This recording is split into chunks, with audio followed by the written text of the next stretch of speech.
Tá, tranquilo. Você vai ver que é uma conversa, né? Totalmente aqui informal, não tem muito bereguedê. Gente, então, bom dia, sejam todos bem-vindos aqui. Quem está aí, a gente disputando atenção, então, com a final do ouro aí do futebol aí no Brasil. A gente entra, então, aqui na discussão do livro Esperança para Voar, da Rutendo, né? Difícil. Rutendo Tavenger Gerey, sei lá, como fala, né? Do Zimbábue. E, inclusive, é o primeiro, né, livro da nossa... Ou é o segundo, do ritmo intermediário? Agora até me... É o segundo, né? Sim. É o nosso segundo livro da fase intermediária, né? Que a gente começou lá. A gente está indo em ordem crescente pelo número de páginas, né? São 12 livros até o final do ano. E a gente teve primeiro a fase dos livros até 140 páginas. Agora a gente está nos livros de 140 a 200 e pouquinha. E mais para o final a gente chega lá nos de 300 e tanto, quase 400 páginas. Bom, então... Só para contextualizar aqui, né, eu vou ler aqui um pouquinho, que a Rutendo, aos 18 anos, mudou-se para a África do Sul, onde estudou Direito, na verdade, nasceu no Zimbábue, mas foi para a África do Sul aos 18, especializou-se em Comércio Internacional e, após o mestrado na Universidade de Berna, foi trabalhar na Organização Mundial do Comércio, em Genebra. Né? Estreou na literatura em 2018, com o romance Esperança para Voar, falando sobre a amizade entre duas adolescentes durante a crise política e econômica no Zimbábue após as eleições de 2008. Então, Esperança para Voar conta a história de superação e amizade de duas adolescentes, onde Chamizo retorna com sua família do Reino Unido para o Zimbábue, após a morte do pai, que é um jornalista de oposição ao regime ditatorial ali na época, e a Tânia Aradadzwa, sua grande amiga, luta contra o câncer, tá? Eu falei Genebra, assim, meio com ênfase, porque a Cecília está aqui na sala, né, e já morou por lá durante um tempinho. Então, é isso, né? A gente... começa aí. Bom, mãozinhas levantadas, aquele recurso. Quem não se habituar às mãozinhas levantadas do Zoom, aí beleza, a gente também fala no chat que quer falar. Não parece que a fila que vai ser muito grande, né, gente? Estamos em poucos aqui. Então tá tudo tranquilo. Mas a Suelen levantou a mão, então pode falar, Su. Oi, gente, tudo bem? Oi, tia Ju. Então, eu queria muito participar do clube, porque esse foi um livro que ele parecia quase um filme, assim, para mim. O único livro que pareceu um filme tanto quanto esse foi um que eu li muitos anos atrás, que chama Ponto de Impacto, que é uma história meio doida, de ficção, rola um pouco de política e tal. Mas eu adorei, assim, eu adorei a escrita, a forma como foi me conduzindo. Calma aí, Odara, só um pouquinho, tá bom? Só um pouquinho. Eu adorei a forma como foi desenrolando, é como se a cada informação nova que a autora ia colocando para a gente ler e tal, fosse aparecendo na minha frente, assim, como se fosse realmente um filme, assim, em vários momentos eu me vi surpresa. Eu adorei esse livro, eu adorei mesmo. Eu li praticamente em uma sentada, em 3 horas, assim, eu terminei de ler o livro. Foi uma delícia, bom demais. Vim para aprender. Bom, a Su, né, para quem não sabe, que mora comigo, realmente foi isso. Ela sentou aqui do meu lado, de tarde que eu estava trabalhando, e no final da tarde, lá, terminei. Como assim terminou? Então, ela leu realmente muito, deu aí nessa sentada que ela falou. Eu achei um livro muito doído, assim, para mim. Acho que, sobretudo, por eu ser uma pessoa, assim, muito mais a questão política, na verdade, do livro, né? Eu me sinto uma pessoa muito política, assim, de gostar de política, e me toca muito esse lugar dessas pessoas que lutam para que as coisas sejam diferentes, para que elas denunciem corrupções, denunciem mau uso do dinheiro, da máquina pública, enfim, toda essa elite aí fazendo as besteiras que faz. E seja tão punida, né? Porque é isso que acontece, né? Quem denuncia, quem vai atrás, já aparece morto, né? Então, esse livro, assim, e pelo contrário, eu acho que eu não sou uma pessoa muito de esperança, assim, sou uma pessoa muito racionalzona, pé no chão, então eu fico. Tanto é que às vezes que eu tinha uns parágrafos assim falando de esperança, eu meio revirava os olhos, sabe? Porque eu tipo assim, gente, mas que esperança, pelo amor de Deus. Tipo assim, uma situação tão difícil, como, de onde vem essa esperança, assim? Eu sou muito. Fico muito revoltada, sabe? Fico com muita raiva. Fico com uma sensação mesmo de impotência, que é tipo assim, o mundo gira, né? O mundo dá voltas e voltas e voltas, e desde a pimboquinha, do lado do início do que a gente tem acesso à história até hoje, é isso, pessoas no poder, pessoas roubando, pessoas não sei o quê, aí outras que tentam denunciar, ou, aí morrem, aí são presas, né? A gente também não está vivendo um cenário muito fácil no Brasil em relação a quem luta e está nas ruas, né? Essas pessoas também estão sendo presas, né? Assim, então, assim, esperança não foi para voar aqui para mim, assim, não, foi realmente uma leitura que me deixou, tipo, que merda.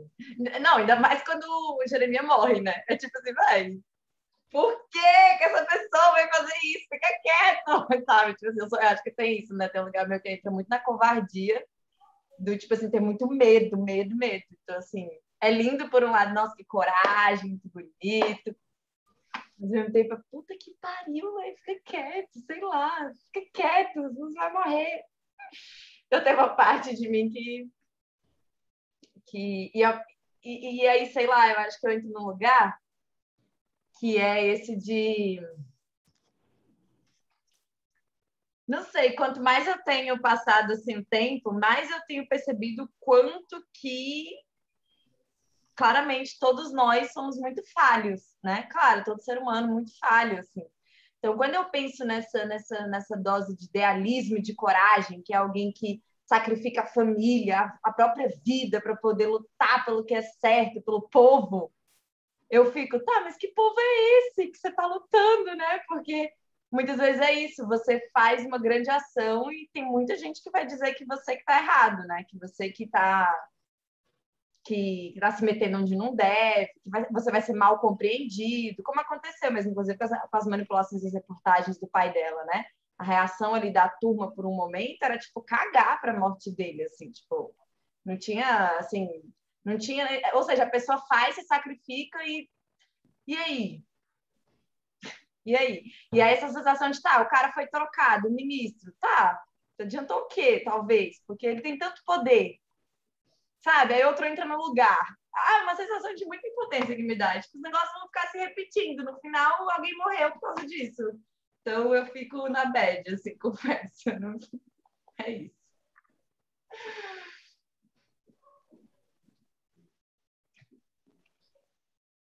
E como que foi escolher um livro com o título Esperança? Como que foi? Rogério, a minha seleção de listas foi muito mais assim. Às vezes eu até percebi isso. Ao longo do clube, eu fui percebendo isso, né? Que as pessoas tinham alguma. Existe alguma expectativa que eu, como curadora, tenha realmente feito uma escolha pela história dos livros, né? Mas não, a minha curadoria, ela foi muito mais pelo critério de ser mulher, africana e de ter um livro representante daquele país. Então, assim, não tem mil opções, né? Então, basicamente, assim, Zimbábue, o livro está disponível, Esperança para Voar da Rutendo. Beleza. Né? Então, assim, foi muito mais um lugar objetivo, refletindo no meu racional aí, né? Uma curadora racional, de tipo assim, mulheres africanas, uma representante de cada país. É esse o livro, bora conhecer o livro, né? Eu gosto muito de conhecer coisas, né? Então, assim, até o Spotify e o Deezer falam isso para mim, né? Que eu sou o tipo de ouvinte aleatória, né? Eu escuto muita coisa, porque eu boto tudo no aleatório, nas rádios, nos hits, aquelas playlists prontas, shuffle, né? Então, eu não tenho um processo de escolha, eu gosto de conhecer. Então, para mim, a seleção foi nesse aspecto. Eu quero conhecer obras de autores africanas, uma de cada país. Então, o que eu achei foi aparecendo, eu coloquei na lista, fiz as artes e é isso, vamos ler. Foi assim meu processo.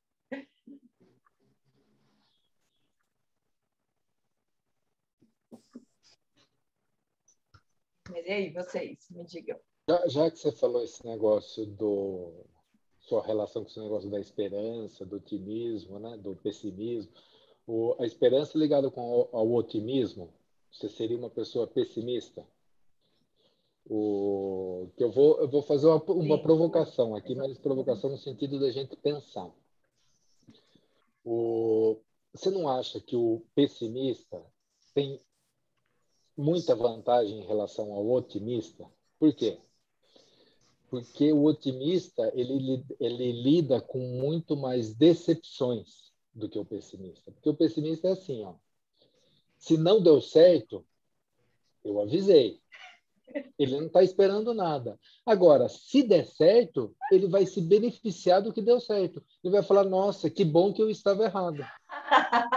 Enquanto o otimista, ele vai... É muito mais difícil ser otimista do que pessimista. Então, e a questão da mudança, né? Você falou, as coisas não mudam. Mas você não acha que, mesmo que lentamente, as coisas vão se caminhando assim? Pode ser que a gente dê 2 passos para frente, um para trás, mas... Porque quem tá, esse poder que você falou que está desde sempre aí, você não acha que eles se beneficiam justamente do pessimista? Eles querem combater os otimistas. Aqueles que é uma possibilidade de ameaça, aquele poder, possibilidade de mudança. Então, não é questão, acho que nem de escolha de ser pessimista ou otimista. Eu acho que o otimismo é necessário. Assim, a esperança é necessária, porque senão, e eu acho que, mesmo aqui no Brasil, se a gente for ver nos últimos 10, 20, 30 anos, as coisas tiveram uma evolução em diversos aspectos. Estamos ruim em muitos pontos. Mas eu acho que estamos caminhando. E essas pessoas, mesmo os idealistas que sonham, não sei o quê, eu acho que ele dá um ponto para... Eu acho que é o Galeano que falava, né? Por que eu sou otimista? Porque o otimismo me ajuda a caminhar. Né? Você tem um ponto lá na frente e falar, quem sabe? Otimismo, não. Ele falava da utopia. Utopia, sim. Essa Porque frase dele eu gosto bastante. Para que me serve a ajuda a utopia? caminhar. Isso. Serve para que eu tenha um destino, né? Um vislumbre para onde ir. Sim, para que eu possa caminhar. Sim. Então, você vai falar sério, você pode falar. Não, eu ia só acrescentar que, não sei, não estou sabendo. Entrei agora. Eu só queria acrescentar que, no caso aí, nem é só caminhar, é voar, porque se trata de adolescente, de gente muito jovem, né? Então, a esperança aí vai fazer voar. E, de fato, ela fez um esforço para mostrar que a primeira morte não resolveu tudo, a morte do pai dela. Mas a segunda morte, a morte do Jeremias, deu uma virada.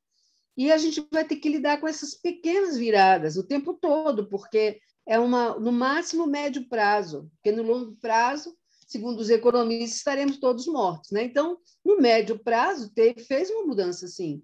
Inclusive, serviu para aparecer internacionalmente, segundo a historinha dela, né? O trabalho do pai, serviu para mostrar o erro que estava acontecendo. Então, foi bem legal isso. Eu acho que ela afirmou o seu ponto. Como é que se diz? Ela conseguiu fechar quando ela mostra isso e quando ela mostra que a Tânia, afinal, não morre também, né? Porque para a gente a Tânia já estava morta há muito tempo, né? Mas a Tânia não morre. Então, ela conseguiu fechar com essa palavra de otimismo, assim, que realmente não poderia ser outra coisa para uma história de adolescentes. Foi o que eu vi.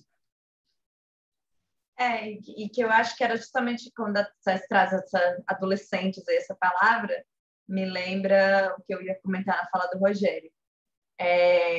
Eu fiquei desse jeito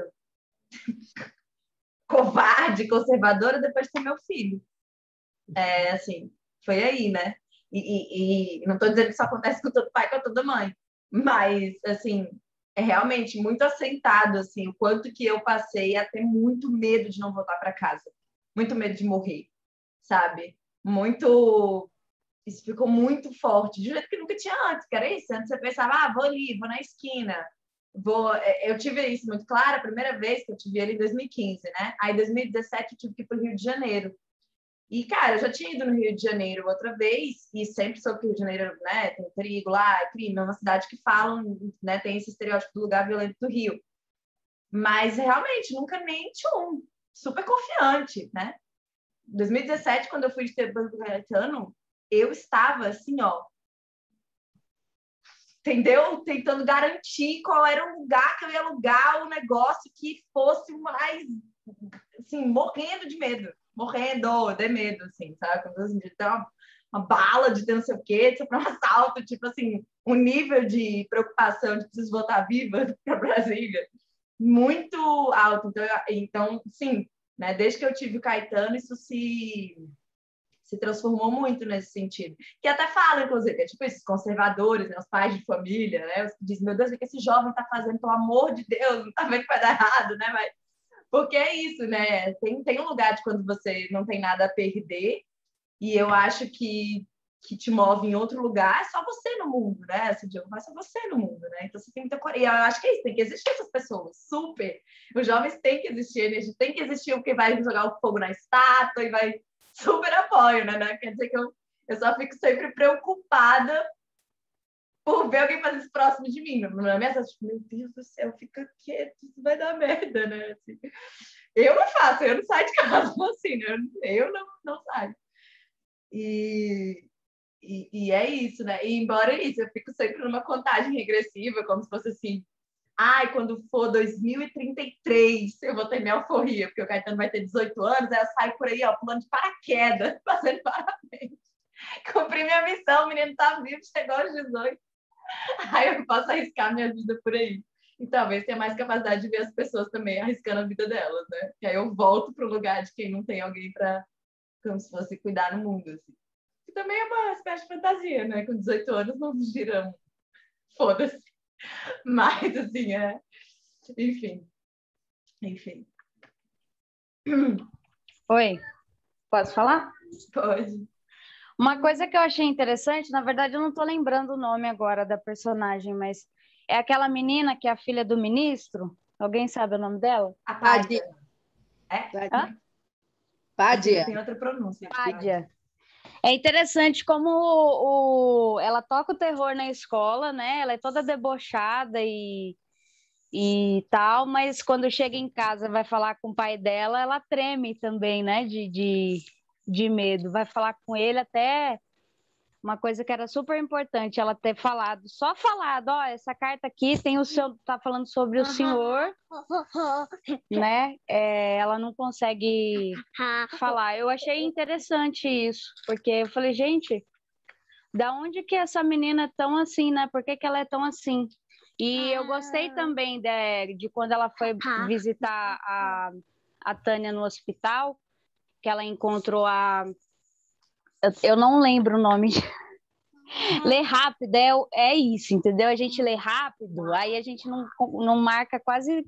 Encontrou o rapaz, você tá falando? Quem? Peraí, eita. Hã? Porque a Tânia estava no hospital, não estava? E teve um momento no final, quase no finalzinho do livro, que ela foi visitar também.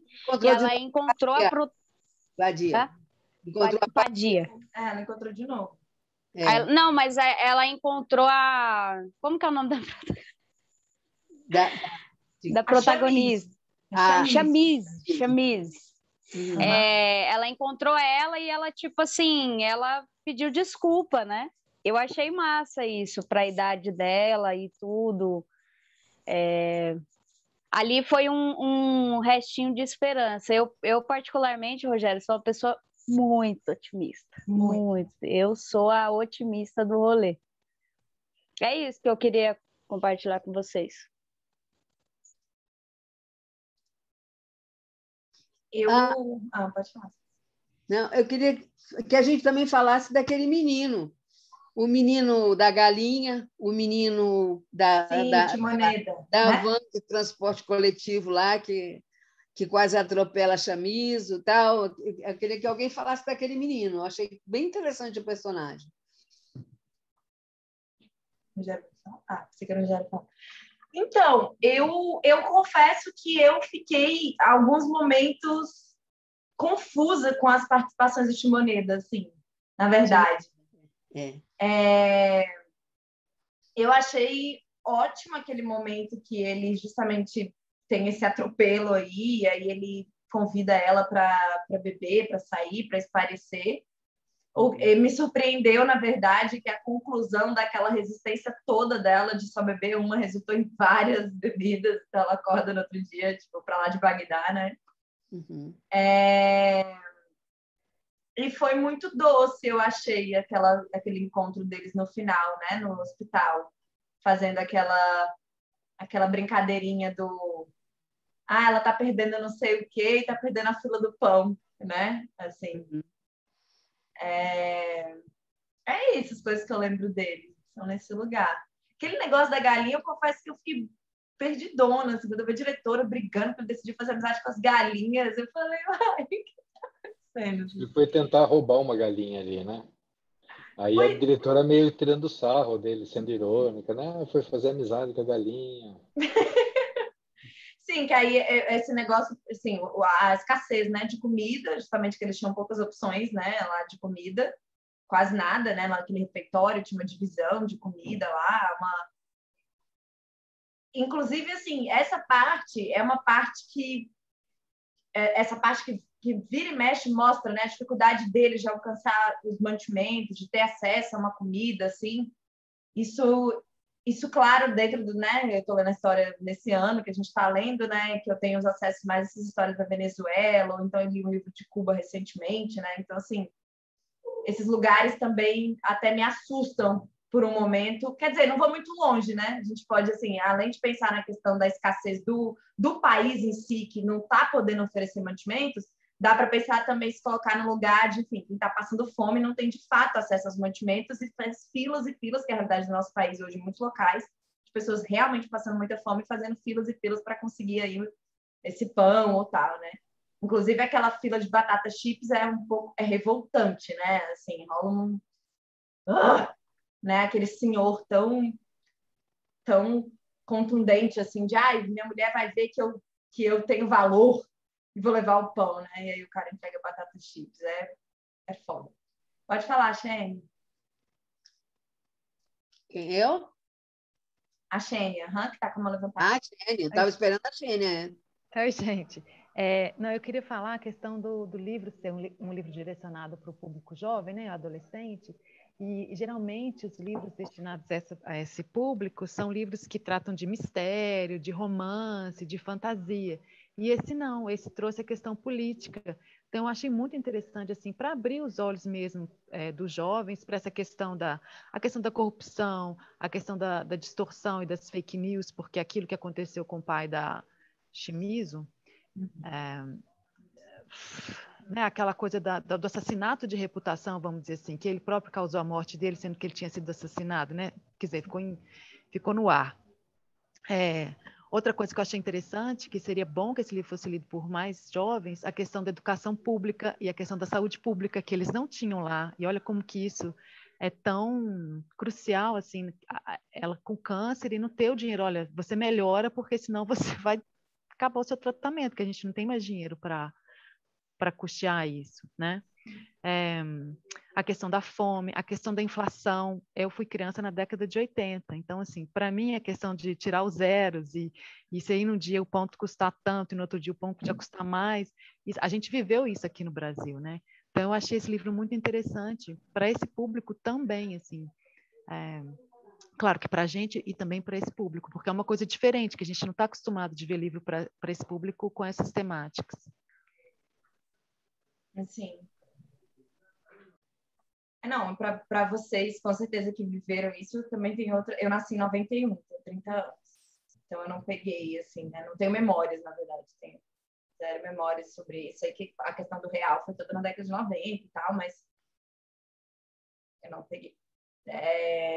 Então, esses livros, justamente, né, me ajudam a ter essa dimensão, assim, e também a dimensão, claro, das diferenças, né, de classe mesmo, porque também isso é muito impactante, né, uma das meninas lá recebe comida separada, né, que vão o carro lá com o motorista entregar para ela mantimentos que os outros não têm acesso dentro da escola, né? Justamente aquela amiguinha dela, que o pai é ministro.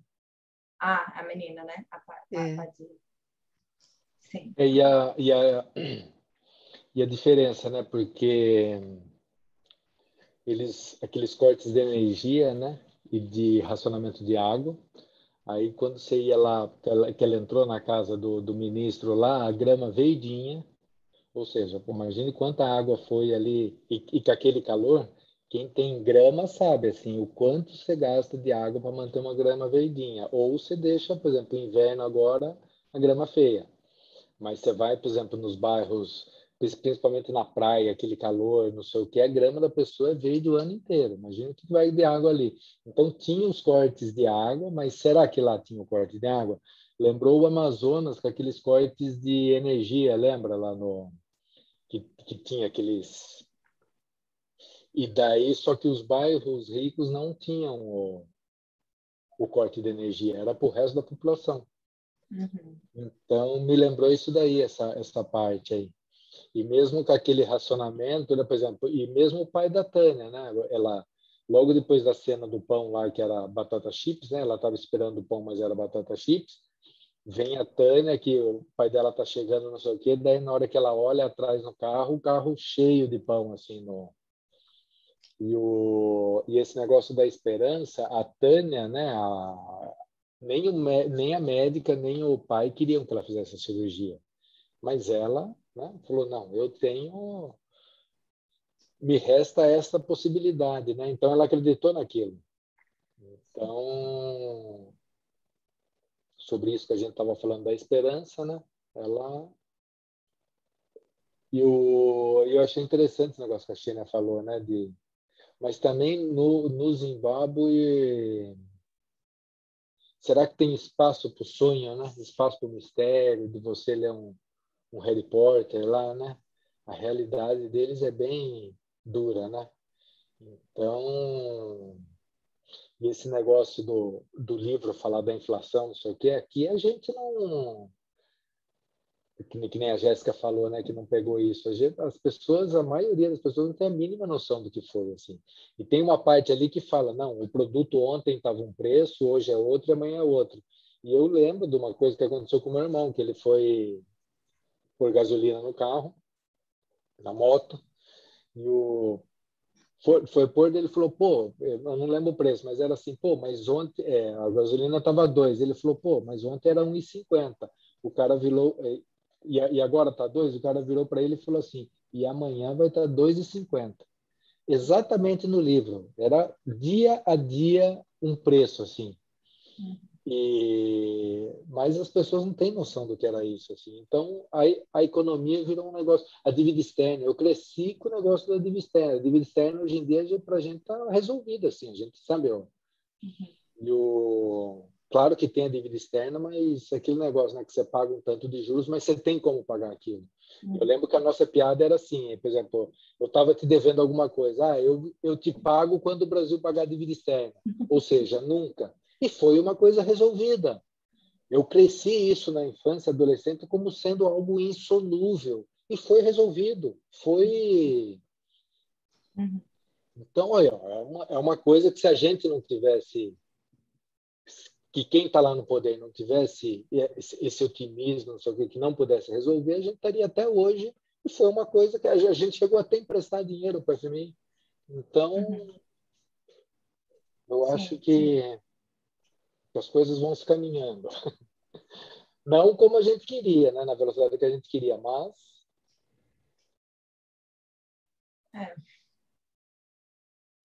E resgatando o que Cecília falou, na questão do real, foram vários planos mal sucedidos. Então, assim, não foi na primeira vez que deu certo, né? Teve vários planos até que um realmente funcionou e melhorou a vida das pessoas. Então, eu acho que o que ela falou me tocou muito, assim, porque a questão, uma morte não foi suficiente, né? O outro teve que morrer também para que as coisas começassem a caminhar. Poxa, né? Você lembra esse negócio da dívida externa, né? Com certeza. Era Não, tipo, Não, e Não, o medo que a gente tinha também, uma coisa que eu falo com meu filho, ele não entende, a questão da gente achar que o mundo pudesse acabar assim com o presidente dos Estados Unidos apertando o botão vermelho. Assim. Então, assim, a gente vivia nessa da questão né, da explosão nuclear, assim, era uma tensão super grande que a gente viveu na infância, o que explica muita coisa que a gente está passando hoje. Né? Não, é só vocês pensarem a última vez que vocês ouviram falar, está em discussão a dívida externa. Muita gente nem sabe que existe dívida externa. E para mim, na minha infância e adolescência, era uma coisa assim que você ouvia todo dia no jornal, todo dia.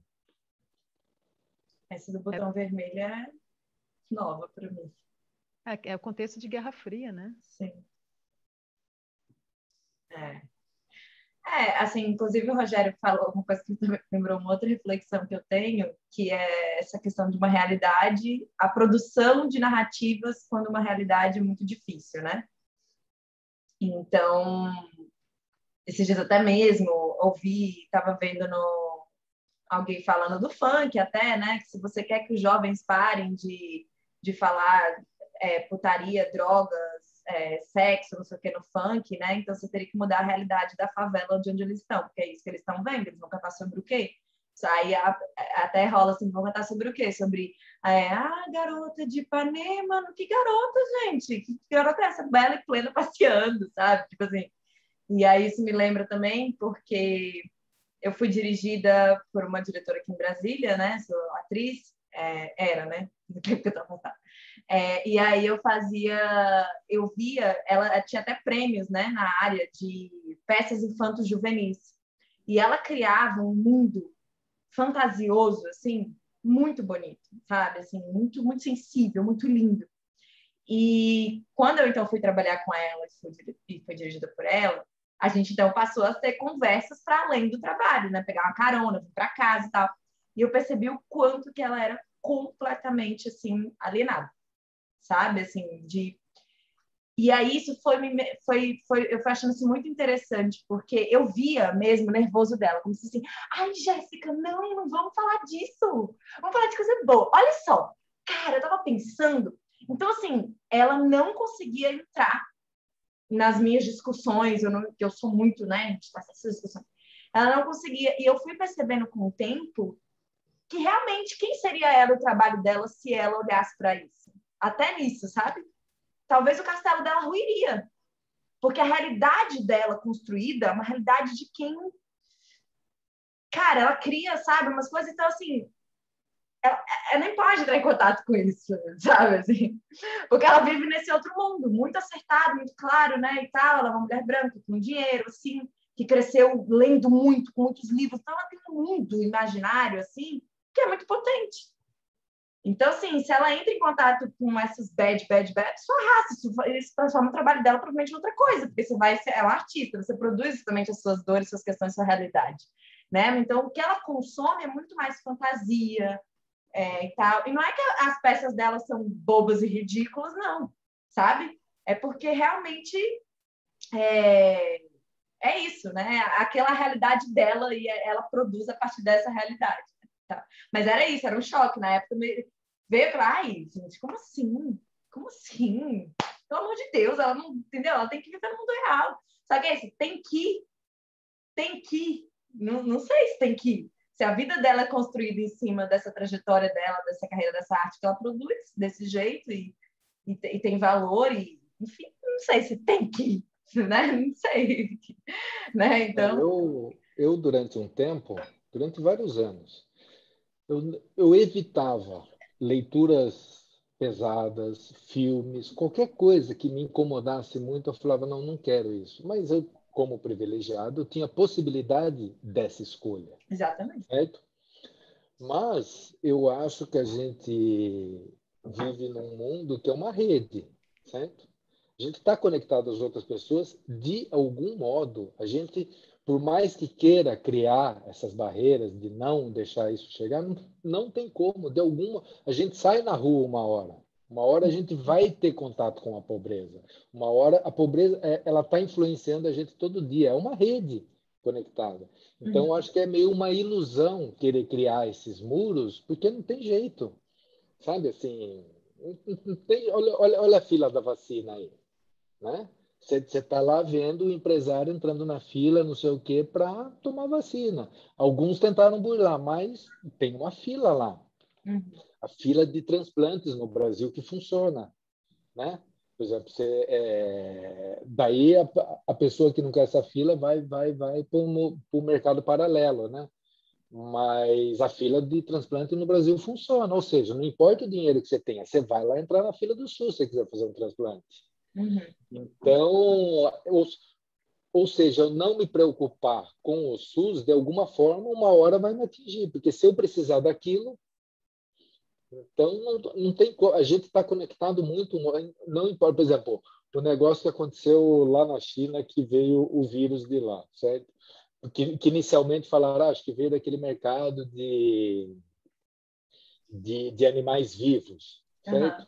Que é uma coisa cultural, não é? Uhum. Mas não é só uma coisa cultural. Isso daí está afetando a gente. Do mesmo modo que a variante que foi criada aqui no Brasil está afetando o mundo. Então, as políticas públicas, não sei o que estão aqui, que permitiram que essa variante se desenvolvesse, está afetando o mundo. Olha como a gente está conectado. Sim. Então, são conexões que não tem como evitar. Então, não é só uma questão cultural, não é só uma questão de a corrupção no Brasil. A corrupção no Brasil está influenciando o que vai acontecer na Austrália. Então, assim, é um privilégio, né? Você poder não se tomar contato com essas coisas. Eu, durante um tempo, fui assim, até que eu vi que eu falei, olha, não tem como a gente viver isolado assim. Sim. Essa fala de não lidar com as questões por ser privilegiado, eu lembrei da parte onde a mãe da Chamise, né? A mãe dela não quer que ela fale, não deixa o Jeremias falar com ela sobre o que está acontecendo, né? Eu lembrei também uma coisa que me marcou, porque a Chamise perguntou para a avó dela por que ela não se dava bem com o pai, e ela praticamente ignorou assim por um tempo ela, sem falar o que ela estava. Ela foi falar depois, mais para frente, que só deu uma dica ali, né? Se não fosse a diferença de pensamento político, como se estivesse lamentando também. E aí, passando para mim, é tipo assim, eu não cresci num lar tão privilegiado, mas existia um romantismo muito grande sobre as coisas difíceis da vida. Então, a gente não olhava e mudava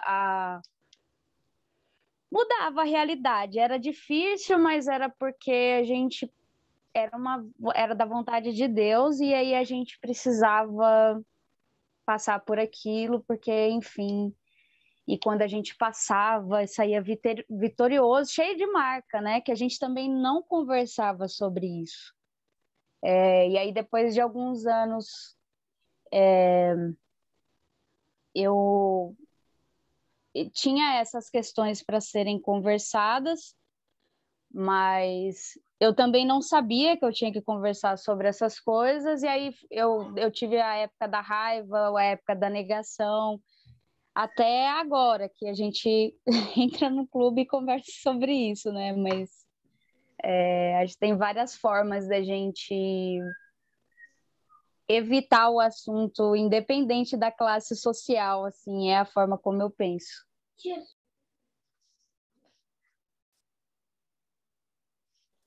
E o Timoneda, que a Cecília falou dele, lembra que ele lia as notícias do jornal para a classe?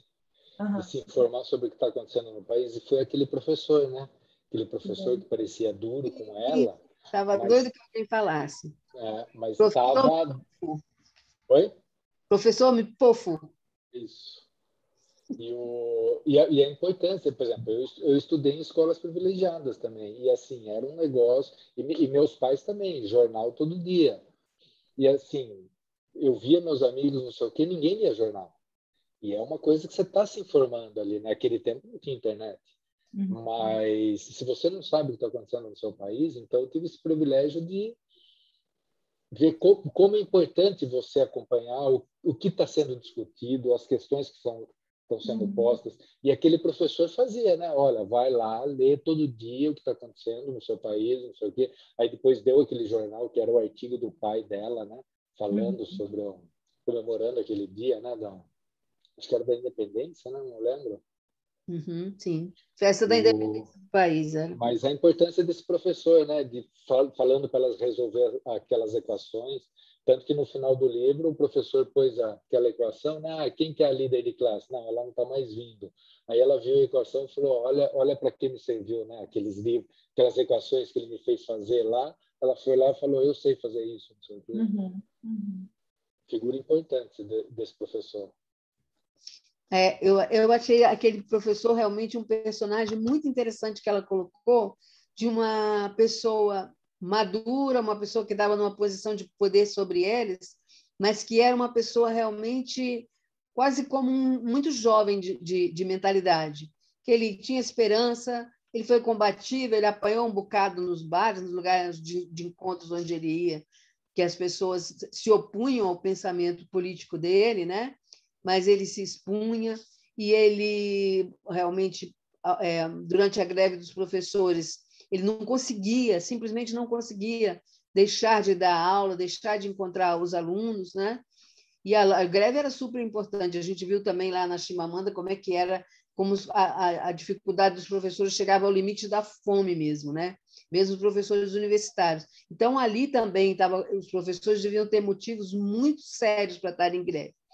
E ele não conseguia, de jeito nenhum, deixar de atender os alunos e de dar justamente ter essa esperança de que eles, sabendo das coisas, eles estando informados, eles eram elementos capazes de transformar, como você falou, tudo é uma rede, tudo é uma rede. Um pouquinho que cada aluno deles fizesse, ou um pouquinho, aquela consciência da paida, né?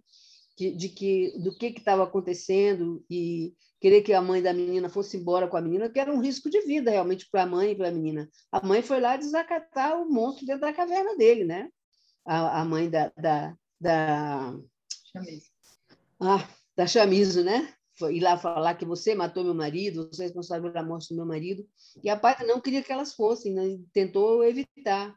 Então, assim, para mim, esse professor, ele realmente estava ali como um professor inspirador, um professor muito, muito interessante, mesmo naquela situação toda difícil, que parecia que nem cumprir o mínimo o cara conseguiria. Ele conseguiria fazer muito mais, ele conseguia ser um elemento assim muito marcante na vida dos alunos.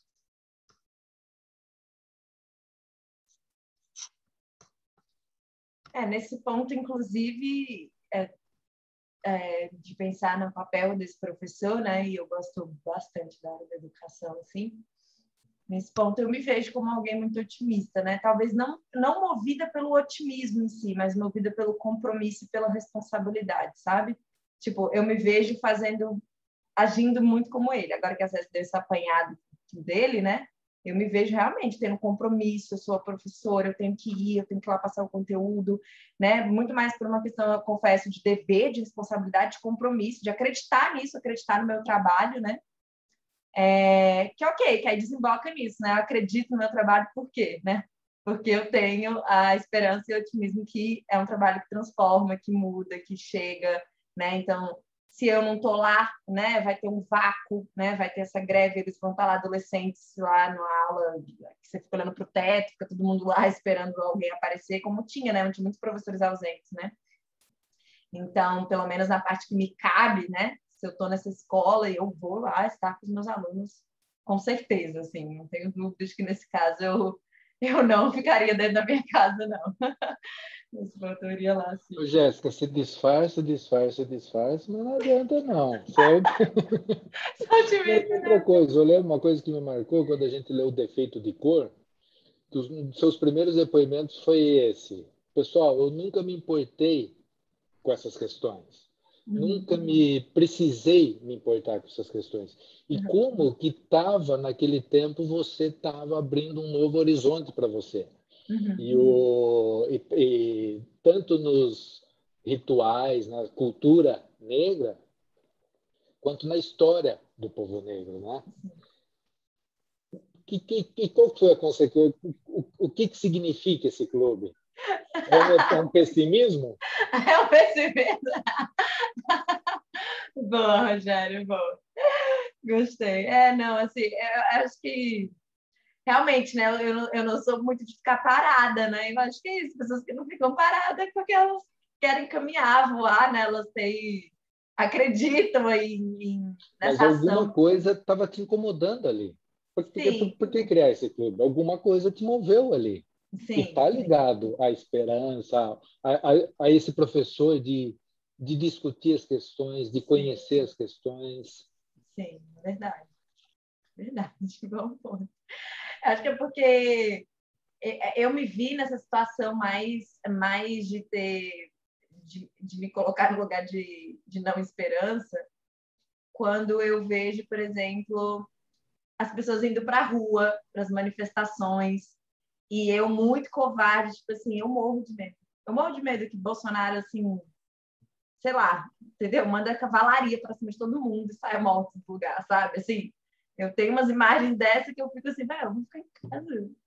É uma merda que vai descer, parece que a polícia sai, entendeu? Então, assim, coisa que antes eu não tinha, né? Então, por isso que eu acho que minha visão fica mais nesse lugar de quando você vai lá politicamente, assim.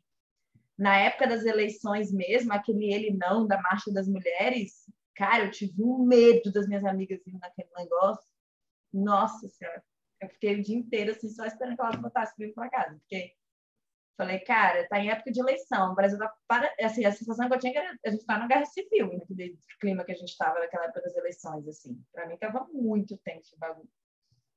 Não sabia que tinha como piorar, né? Assim, não tinha ideia ainda do quanto, de toda a minha imaginação. Gente, sério. Olha, a gente achava que ia ser ruim, mas assim, extrapolou toda a literatura possível que eu tinha na minha cabeça com o que a gente vive hoje. É uma distopia, né? Muito louco. Mas, enfim. Mas, com certeza, assim, legal esse negócio que você falou aí do clube. É isso. Estou aqui. Mas esse ponto que você colocou da maternidade é fundamental, assim, para entender, para você se entender, né? Assim, para mim foi o que você falou, né? E claro, a gente tem um outro ser que a gente se sente responsável, né? A gente fica mais acuado, né? Diante do mundo, né? Você Uhum. quer proteger. Sim. É o mais natural, né? E nesse lugar de proteger, eu acho que é onde entra, né, a posição da mãe da Chamisa, né? Que a Suelen trouxe aí, mas é onde entra. Você, das duas, uma, ou você cria um bloqueio entre seu filho e o mundo, porque você tem tanto medo que o mundo machuque seu filho, né? Que você bloqueia, mas que ao mesmo tempo na minha visão, embora, né, eu esteja aqui dizendo que eu tenho medo de tudo, eu não acho isso benéfico, né? Porque eu acho mesmo que as crianças, adolescentes, enfim, elas devem ser informadas e saberem das coisas. Então, assim, eu tô falando assim, eu só entendo esse medo da mãe da Chamisa, né? Do desespero que ela tinha desse cara ficar contando as coisas para a Chamisa. Cara, ela tinha acabado de perder o marido, porque o marido sabia demais. Então, a ideia da filha também saber, né, também não é muito confortante. É quase como se fosse assim, para você ficar viva, você não tem que saber, né? A gente não tem que saber. Né? Então também é isso, é a covardia entrando em cena aí para proteger a si e a seu filho, tipo, né? Assim, a sua filha, no caso dela ali. Então, acaba que rola mesmo isso. E, aliás, isso me faz lembrar também, por exemplo, no imaginário, que eu sempre tento fazer esse exercício empático com pessoas muito religiosas, que não é o meu caso, né? Então, quando você tem uma pessoa muito religiosa, que ela tem toda a doutrina e a crença do paraíso, de Deus, de inferno, não sei o que, não sei o que, nada mais do que isso, né?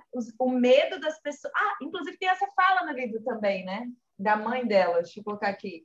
Que ela fala: se você entendesse que as pessoas são feitas de medos e não sei o quê, você lidaria com isso melhor. Tipo uma coisa assim, né?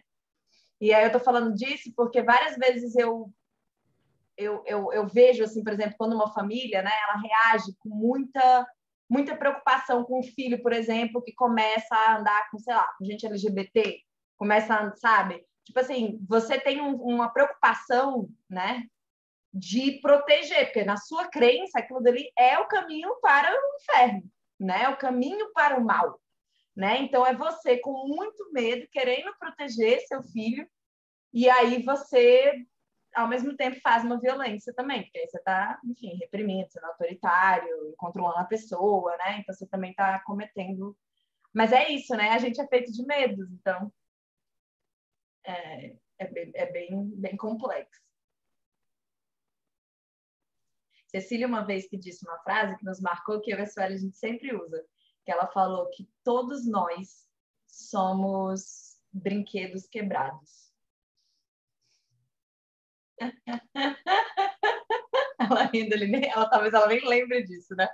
Olha lá, sério, mas ela falou, eles marcou, falou, gente, mas todos nós, o que nós somos? Todos nós somos brinquedos quebrados. Então...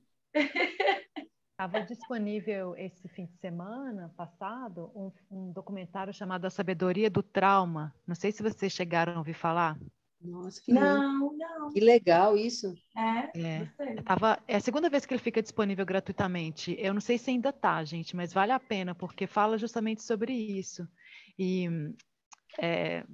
vai um pouco além dessa noção de que trauma é uma coisa grave que aconteceu, por exemplo, você perdeu o pai na infância. Não, que traumas são aquelas coisas para as quais você não recebeu acolhimento quando você era pequeno, e você carrega isso para a sua vida toda.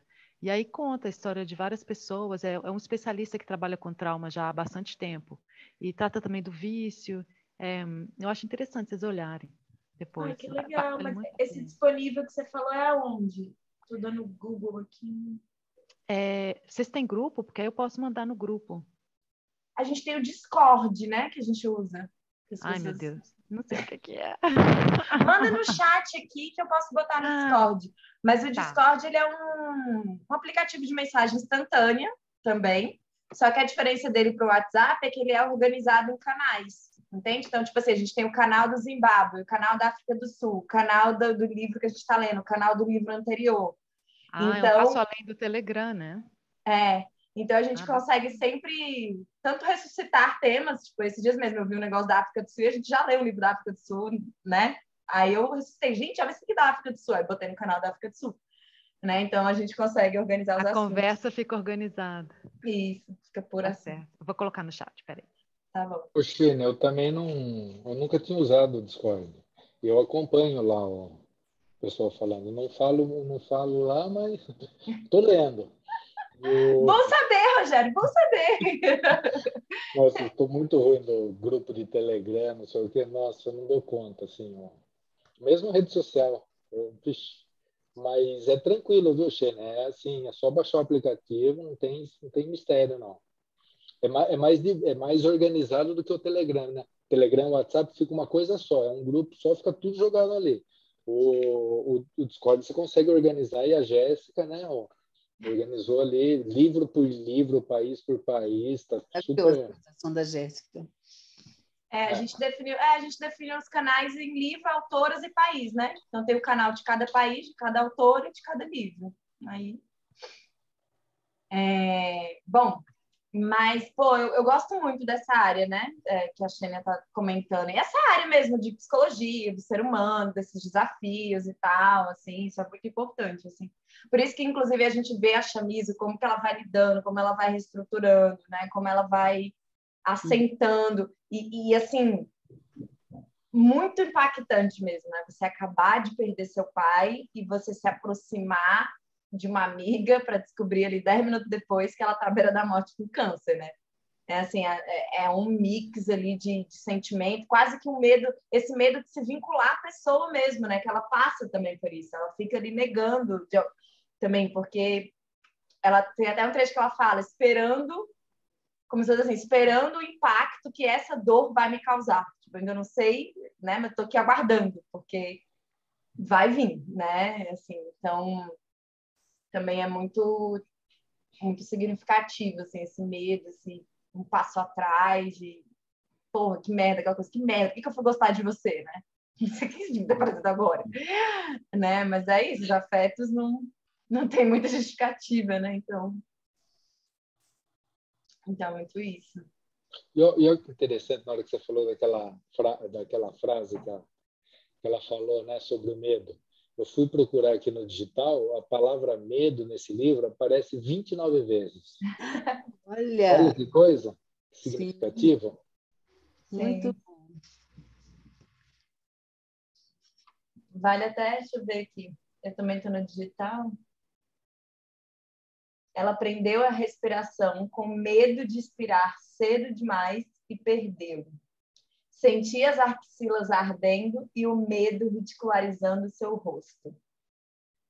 Chamizo disse com a voz revelando um leve tremor de medo. Os sentimentos prevalecentes eram medo e esperança. Ela entendia que esse era um assunto sensível, mas com certeza em uma turma de adolescentes, ela não precisaria ter medo de ninguém. Turma de adolescentes, né? Nossa. Somente divagou, o medo infectou seus pensamentos e as perguntas começaram a surgir. Elas seguiram com medo de... essa parte foi boa. Elas seguiram com medo de olharem para trás e se transformarem em sal. Eu achei essa referência muito boa. Na hora que o professor pega elas lá fora, né? Então, ela sentiu o medo agarrar sua garganta. Teve muito isso também da pedra na garganta, né? Teve bastante essa questão da pedra. E o caroço na garganta da Chamizo, né? Que é aquela coisa que tá alguma coisa que não está descendo, e ao mesmo tempo o câncer da Tânia era na garganta, né? Era um caroço também na garganta. Sim. E a ligação das duas. Sim. Pequenos traços de medo atravessavam a escuridão, esses termos, né? Acorrentada pelo medo, o medo se alimentando, o medo na garganta, né? Então, o medo aí em vários pedaços aqui, de todos. A Su levantou a mão, pode falar. Sim. Gente, então era isso que eu queria dizer no começo, que eu falei, gente, eu preciso participar desse grupo para falar o quanto que pareceu um filme realmente, quanto que a história me embalou mesmo, assim, não teve como.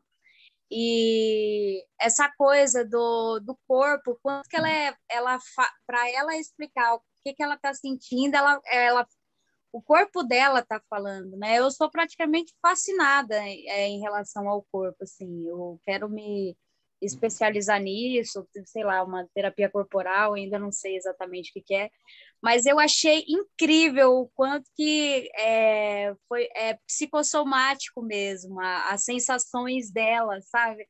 Essa coisa da garganta, gente, eu fiquei pensando, meu Deus, essa menina tem um câncer na garganta e ela não sabe? Sabe? É tipo assim, ou será que... E depois, engraçado, que a Tânia tinha essa coisa na garganta, mas assim, desde o começo ela fala da coisa da garganta. Então, assim, eu achei muito poético a forma como... Eu fiquei fascinado com essas falas dela em relação ao corpo. Achei a forma como ela descrevia mesmo. Gente, eu praticamente fui me sentindo todos os personagens à medida que eu fui lendo o livro. Isso para mim foi muito, muito, muito único mesmo. Eu adorei. É isso. O documentário que a Sheila indicou está dizendo no site que o próximo streaming que ele vai ficar disponível, assim, está dizendo que é em outubro. Próximo a outubro. Então, a gente pode... E vai ser aonde? Ficar de olho. Pelo visto é online mesmo, né, Shane? É aqui mesmo, deve ser no site. Dá o play aqui. É nesse site mesmo. Massa. Vai ser aonde, Jéssica? É no site do documentário que ela mandou aí no chat. Depois eu posso te mandar. É porque é a janela do trauma, né? Meu inglês não colabora. A sabedoria. Sabedoria. Desculpa, janela de window. Né? The window of trauma. Vocês sabem a tradução disso? Não, porque você falou assim, o próximo streaming que vai, e vai ser em qual streaming? Não, nesse site, tipo, porque o streaming é a transmissão, né? Então, nesse site, você entra, dá o play e aí é lá que assiste. Vai começar em outubro. Uhum. Isso, próximo em outubro. Não, então, inclusive ainda nessa linha do medo, acho que o mais aqui que eu encontrei aqui, que é medo 3 vezes no parágrafo, é muito bom, que é: as pernas de Chamizo recuaram. Ela prendeu a respiração. Tinha ouvido falar que eles conseguiam detectar o medo, mas o medo estava escorrendo dela e manchando o ar que respirava. Se eles conseguissem sentir o medo, ela tinha certeza de que estava prestes a morrer. Quando os cachorros vieram do lado dela, né? Aqueles labradores. Uhum. é muito essa coisa do corpo mesmo, já que a gente entrou nisso, né? Mas é porque realmente, é muito claro, né? Muito impactante, né? O quanto que isso afeta. Nas artes cênicas mesmo, né? Para a gente fazer treinamento de personagem e tal. É basicamente isso, né? A gente construir mensagens, né? Que tem a ver com aquela sensação que a gente quer colocar para fora. Então, não é nem o contrário, porque senão fica falso, né? Se você quiser sentir o medo e aí mecanicamente, fisicamente, você quer fazer uma cara de medo, estou com medo, fica fake, né? Então, você tem que realmente sentir, pensar. A sua imagem mental é que tem que estar conectada no medo para que o teu corpo responda e se torne medo, né? Se ele não se tornar por medo, você só vai estar fabricando mecanicamente. Então, não funciona tão bem. Mas, enfim, isso que me lembrou. Tem uma passagem aqui que não fala diretamente, né, a palavra medo, mas aí se relaciona com o que você falou no início. Primeiro, ela fala que eu achei muito boa a passagem, né, que acho que a Tânia, acho que a Chamis vira para a Tânia e fala assim: você é uma daquelas pessoas que acham que o copo está sempre meio cheio, né? Aí a Tânia fala assim: eu com certeza sou uma daquelas pessoas que pensam, se o copo está meio vazio, então por que não beber o que está dentro dele? Aí ela vira e fala assim: você quer saber? Eu acho a esperança uma coisa bem perigosa. Pode acabar em um salto para uma escuridão infinita. Que é justamente isso que você está falando, né? Essa sua sensação, né?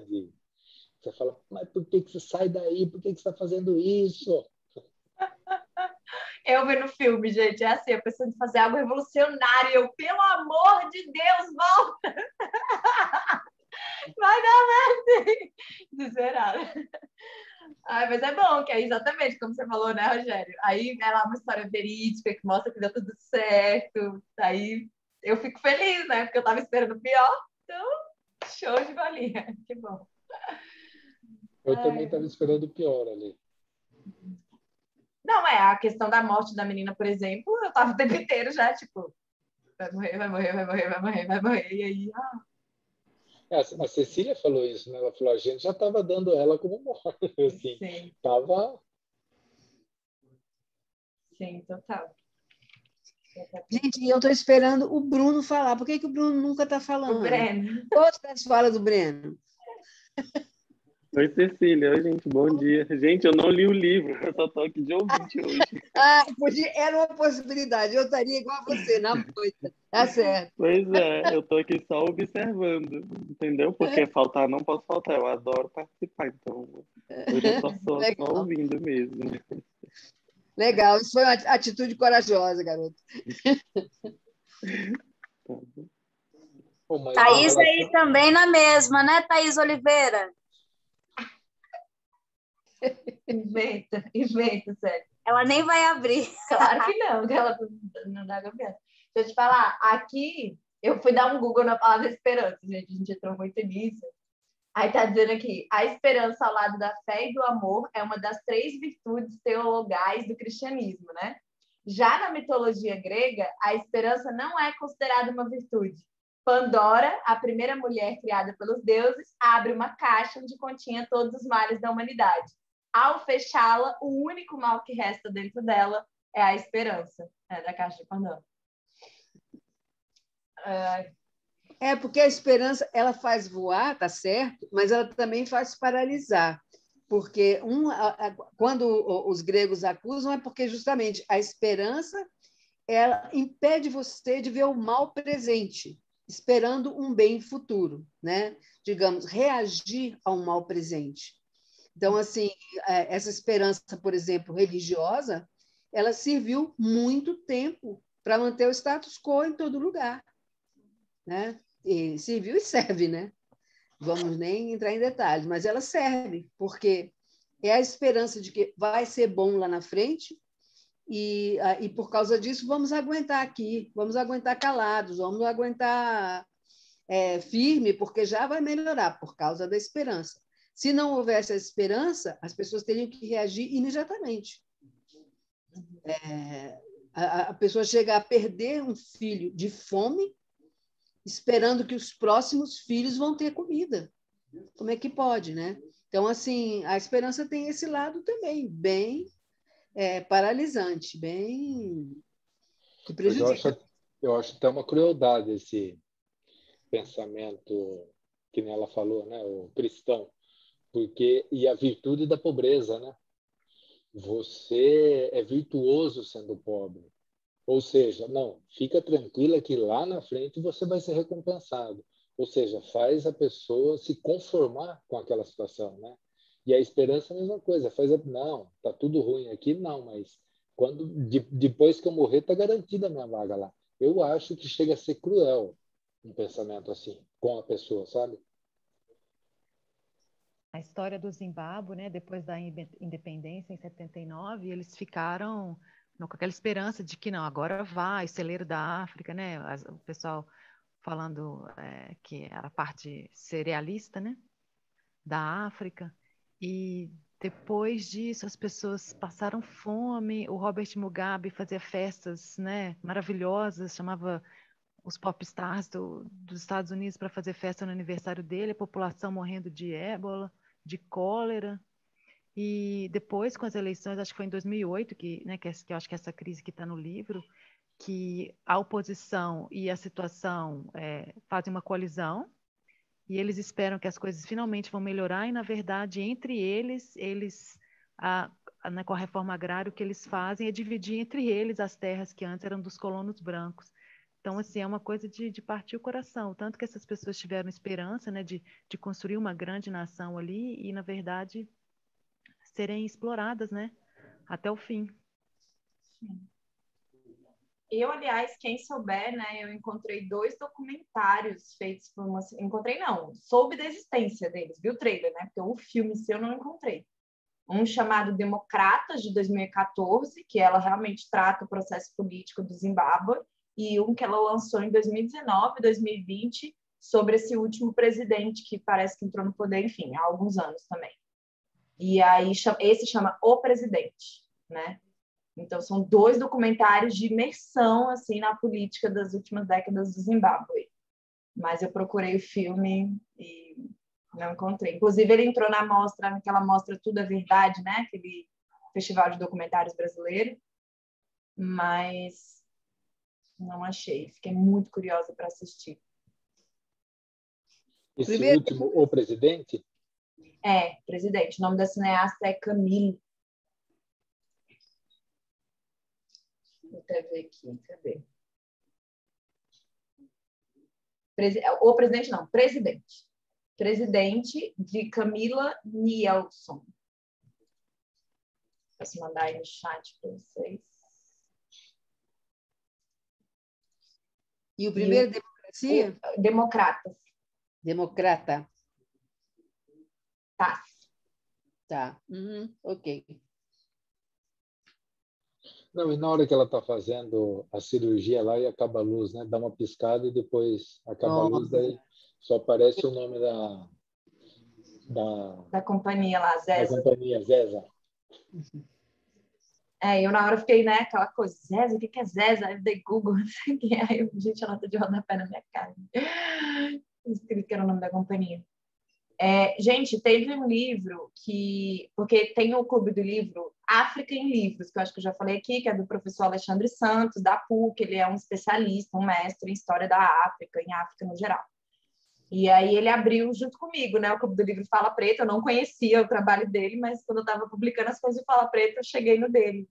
E aí o dele é África, _em_ livros, e o dele cada mês é um livro, nessa lá é pago, R$60 por mês, e lá eles leem homens também, né?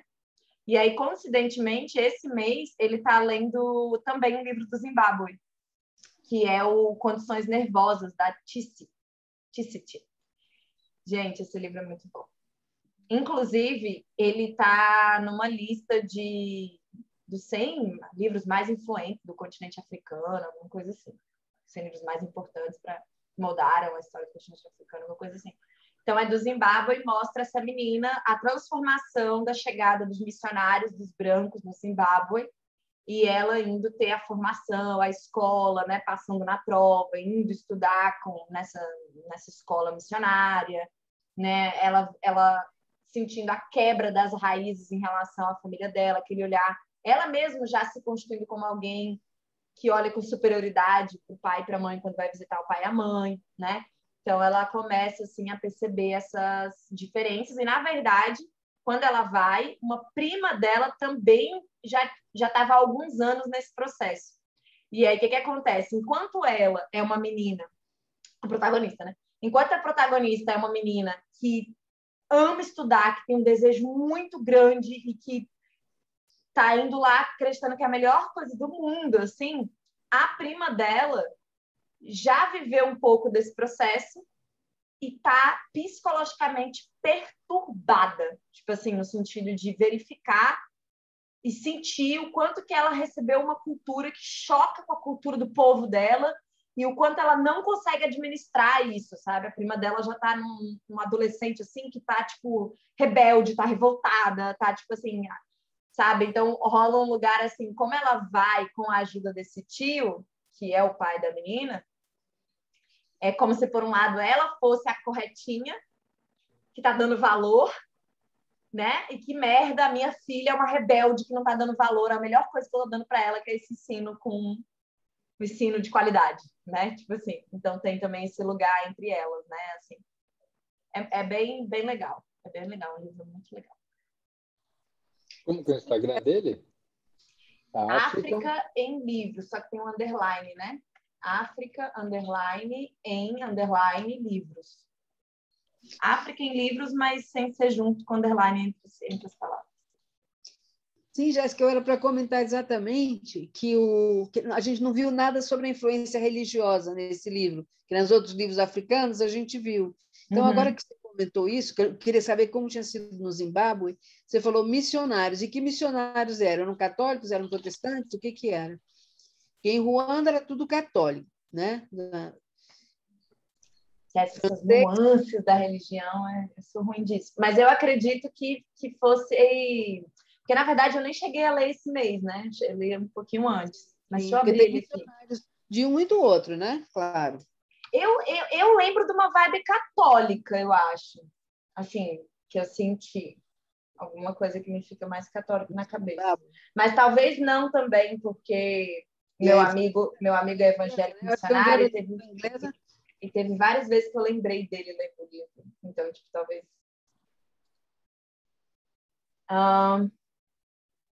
Tô com Ctrl F, né, na palavra missionários.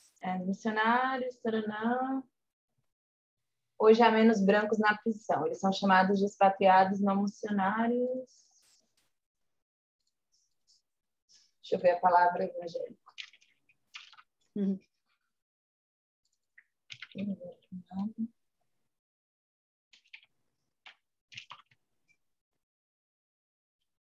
Ó, internato católico Sacred Heart. Ah, tá. Ok, falou. Obrigada. Não, é total. Agora eu lembrei a questão das freiras. Freiras, Freira né? da Igreja Católica. Então, eu lembrei agora das freiras, que ela via as freiras. Católicos no Zimbábue, né? Isso. Esse dá para sentir mesmo, sabe? Esse dá para sentir mesmo a presença deles, assim, né? A influência, assim, cabulosa. Condições nervosas. Inclusive, mas você falou desse negócio de não ter assim, realmente, não tem a questão religiosa, né? Mas eu lembrei desse trechinho aqui que fala: o dono da loja, achando que era uma versão paga da Madre Teresa, insistiram que cada cliente só levasse um pedaço do pão para que todos tivessem um pouco. Eu ri. Cara, eu ri disso, Mari. Pago. Muito bom. Achando que era uma versão paga. Achei isso muito bom. A parte da pedra de sal, na verdade, tem na Bíblia, né? Sim. Essa referência da Sodoma e Gomorra, e assim, né? Eles estavam fugindo de Sodoma e Gomorra, que era o pessoal que estava rolando ali um movimento homossexual, e aí era para Ló correr e não olhar para trás, senão ele viraria pedra de sal. A mulher dele virou pedra de sal. Eu lembrei na hora. Sim. Falei que interessante, né? Que é tipo, as meninas estavam, é como se elas estivessem pecando, né? A sensação era de pecado mesmo. Uhum. Por isso que ela estava com medo de olhar para trás e virar pedra de sal. Achei fantástico. Muito bom, Su. Gente, outra coisa que não tinha nesse livro eram brigas étnicas. Não tinha, ela não explorou o lado da religião e também não das brigas étnicas. E aí eu fiquei me perguntando, era uma etnia só no Zimbábue? O que era? Eu posso dizer que não, por conta do livro Condições Nervosas. Porque tem menção a isso, né? Da religiosidade ali. Porque é justamente isso, esse mostra muito essa influência, né? Do internato católico, dos missionários chegando e desprezando ali os costumes que estavam acontecendo. Então, não era uma só, não. Porque a família dela era grande, tinha um negócio do tio que fazia não sei o quê, sabe? Não, você que tem mais de uma etnia dentro do Zimbábue? Sim, Cécia. Sim, eu lembro que sim. Será? Vou procurar um negócio aqui.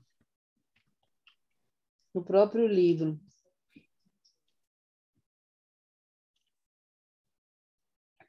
Cadê? Não, mas vocês podem continuar, eu só estou divagando aqui. Não, hoje a gente está bem mais quieto que o normal. Porque tem os falantes de Shona, né? Os falantes de Ndebele. Shona, que mais? É o nome do idioma, na verdade, aqui, né? Sim. Os falantes de Shona. Calma aí. Ai, gente, eu estava na página aqui. Das duas principais, não sei o quê, falantes de Shona formam uma pluralidade decisiva e ocuparam os 2 terços orientais do Zimbábue. Os falantes de Ndebele. Como é que soletra isso aí? Soletra. Ndebele. Ndebele. Tá. Constituem cerca de 16%. E nenhum dos outros grupos étnicos indígenas chegou a 2% nas últimas décadas. Nossa, então ele tem um monte de picadinho. Uhum. Aqui está falando que ele tem 16 idiomas oficiais, gente. Olha que loucura. É isso que eu ia falar, 16. Caramba.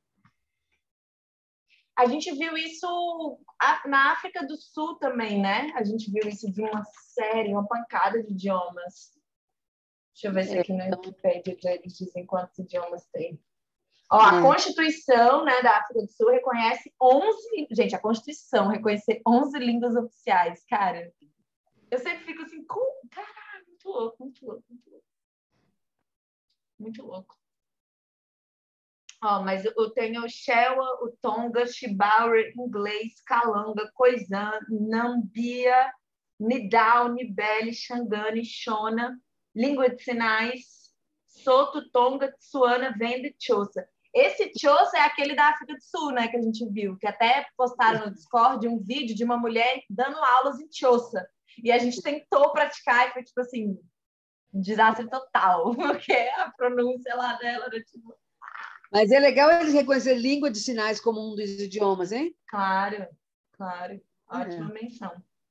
Aí a Patrícia, né, Patrícia Milani, deve ficar feliz com isso, mais do que todos nós. Então.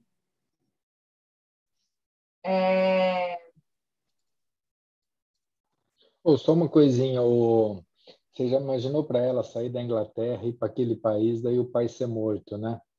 Aí tem uma hora que ela vira e fala assim, como que eu vou amar a cena de um assassinato? Que era o país, né? Sim.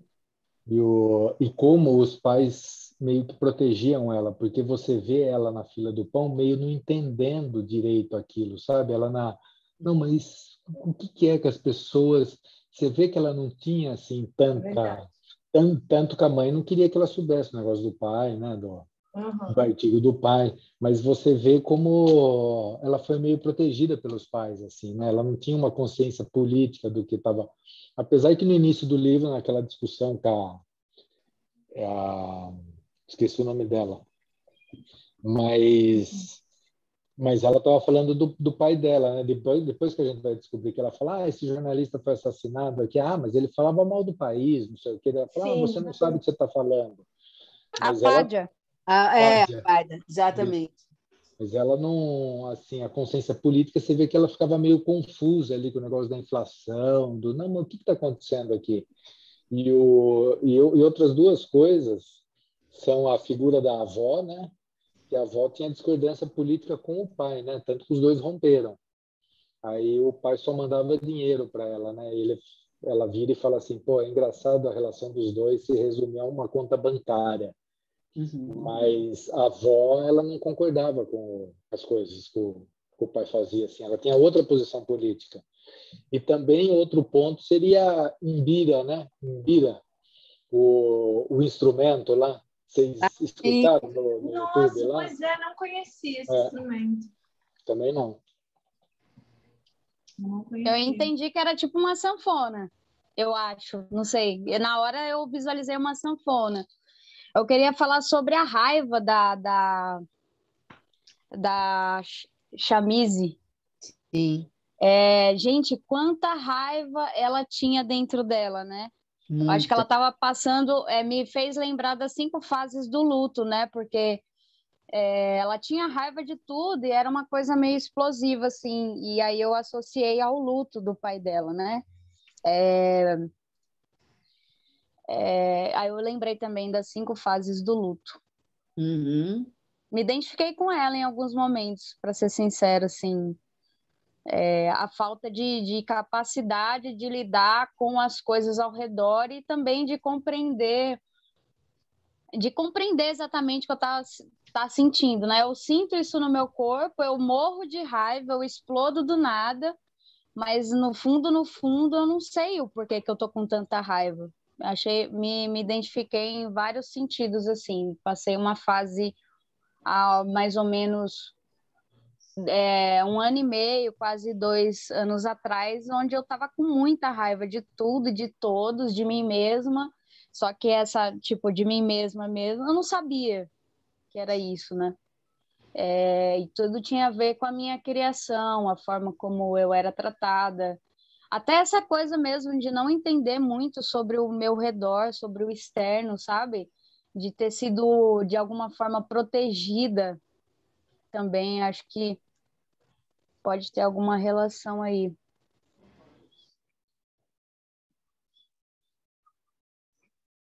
Eu acho que essa coisa de... É muito complexo mesmo, né? Essas escolhas que os cuidadores fazem, né? Quando eles cuidam de crianças, se eles vão tratá-las como alguém que tem capacidade de processar e de saber das coisas ou não, né? Tanto por inabilidade de passar a informação, até porque a própria pessoa não consegue processar, né? Muitas vezes é isso, ela não consegue, ela não sabe processar, como é que ela vai passar adiante, né? Então, assim como ela quer se proteger do impacto que aquilo causa, ela mais ainda vai proteger quem ela está cuidando, né? Enfim, é na lógica dela, né? De proteção também. Mas Porque também foram crianças que foram criadas por pais que não tinham consciência do próprio sentimento.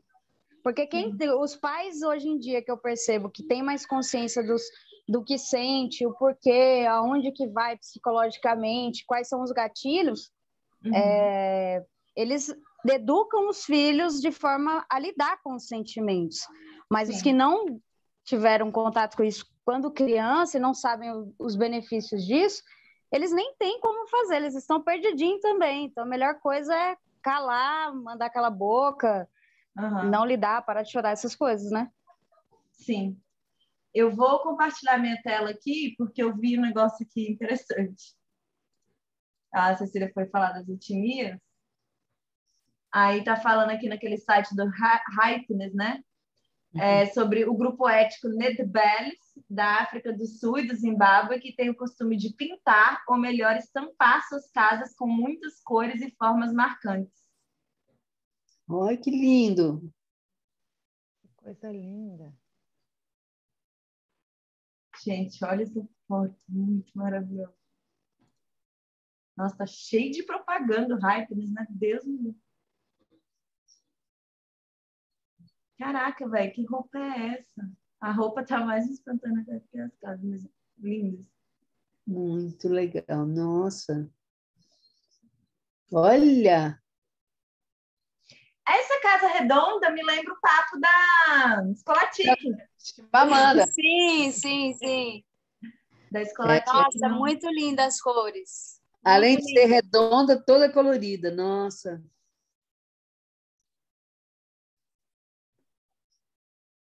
Olha o carro.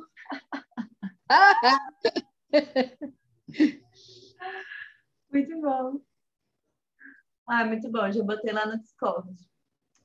Mas é isso aqui. Eu estava até vendo as outras notícias aqui, ó. Thomas, que é essa reportagem aqui falando Zimbábue, o poder da comunicação com os ancestrais pelo som do mbira. Né? Então, aqui o mbira, que é esse instrumento aqui, né? Aqui. E aí está dizendo aqui, Thomas é conhecido como Leão do Zimbábue e Macania, que é o nome do louvor de seu clã na língua Xana, possui imensa popularidade pelo significado político de suas músicas, que contêm ácidas críticas ao governo do presidente Roberto Mugabe. Então é um... Olha o nome dele, Thomas Mapfumo. Thomas como? É o nome do professor. Mapfumo. Ah, o professor, é mesmo. É. Caramba, ela fez em homenagem, então, ao cantor, ao músico. Cara, mas eu tenho lido esses livros... Tem tudo a ver com ele, né? É, isso. Está protestando, tá, como é que se diz? Esclarecendo. É...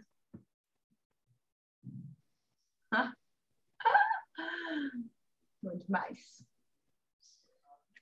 Bom, gente, hoje a gente está muito mais caladinho, né? Já são que horas? Cadê as horas aqui? 11h33. Tá, então, vamos tirar a nossa foto para a gente cortar o bolo, como a gente diz, né? Aí fica quem quer depois que o bolo é cortado, mas pelo menos a gente corta o bolo.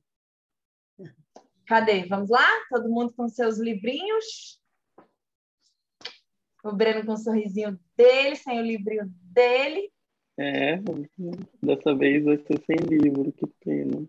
A Suelen leu aqui no meu, então. Ela também não. Eu que eu não estou sabendo voltar. Vou tirar foto do lado da África aqui, peraí. Ótimo. Peraí, deixa eu só pôr aqui no Kindle. Estou esperando. Tudo bem. Cadê? Não, esse mapa da África já está ótimo. Paty, não desiste de nós. A Paty abriu e fechou. É que tinha uma chamada que estão toda hora me chamando aqui. Tá. Você tá fazendo olhando aqui, tipo, não entendendo nada. Ai, não estou sabendo voltar na capa. Ai.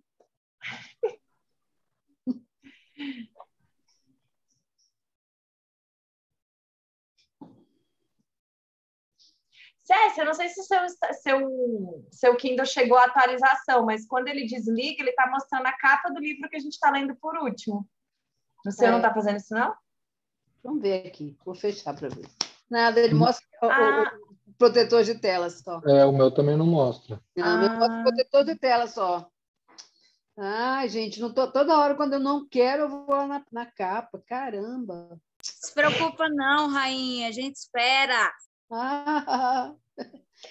Vocês viram que na parte 1 tem uma mbira desenhado? Tem.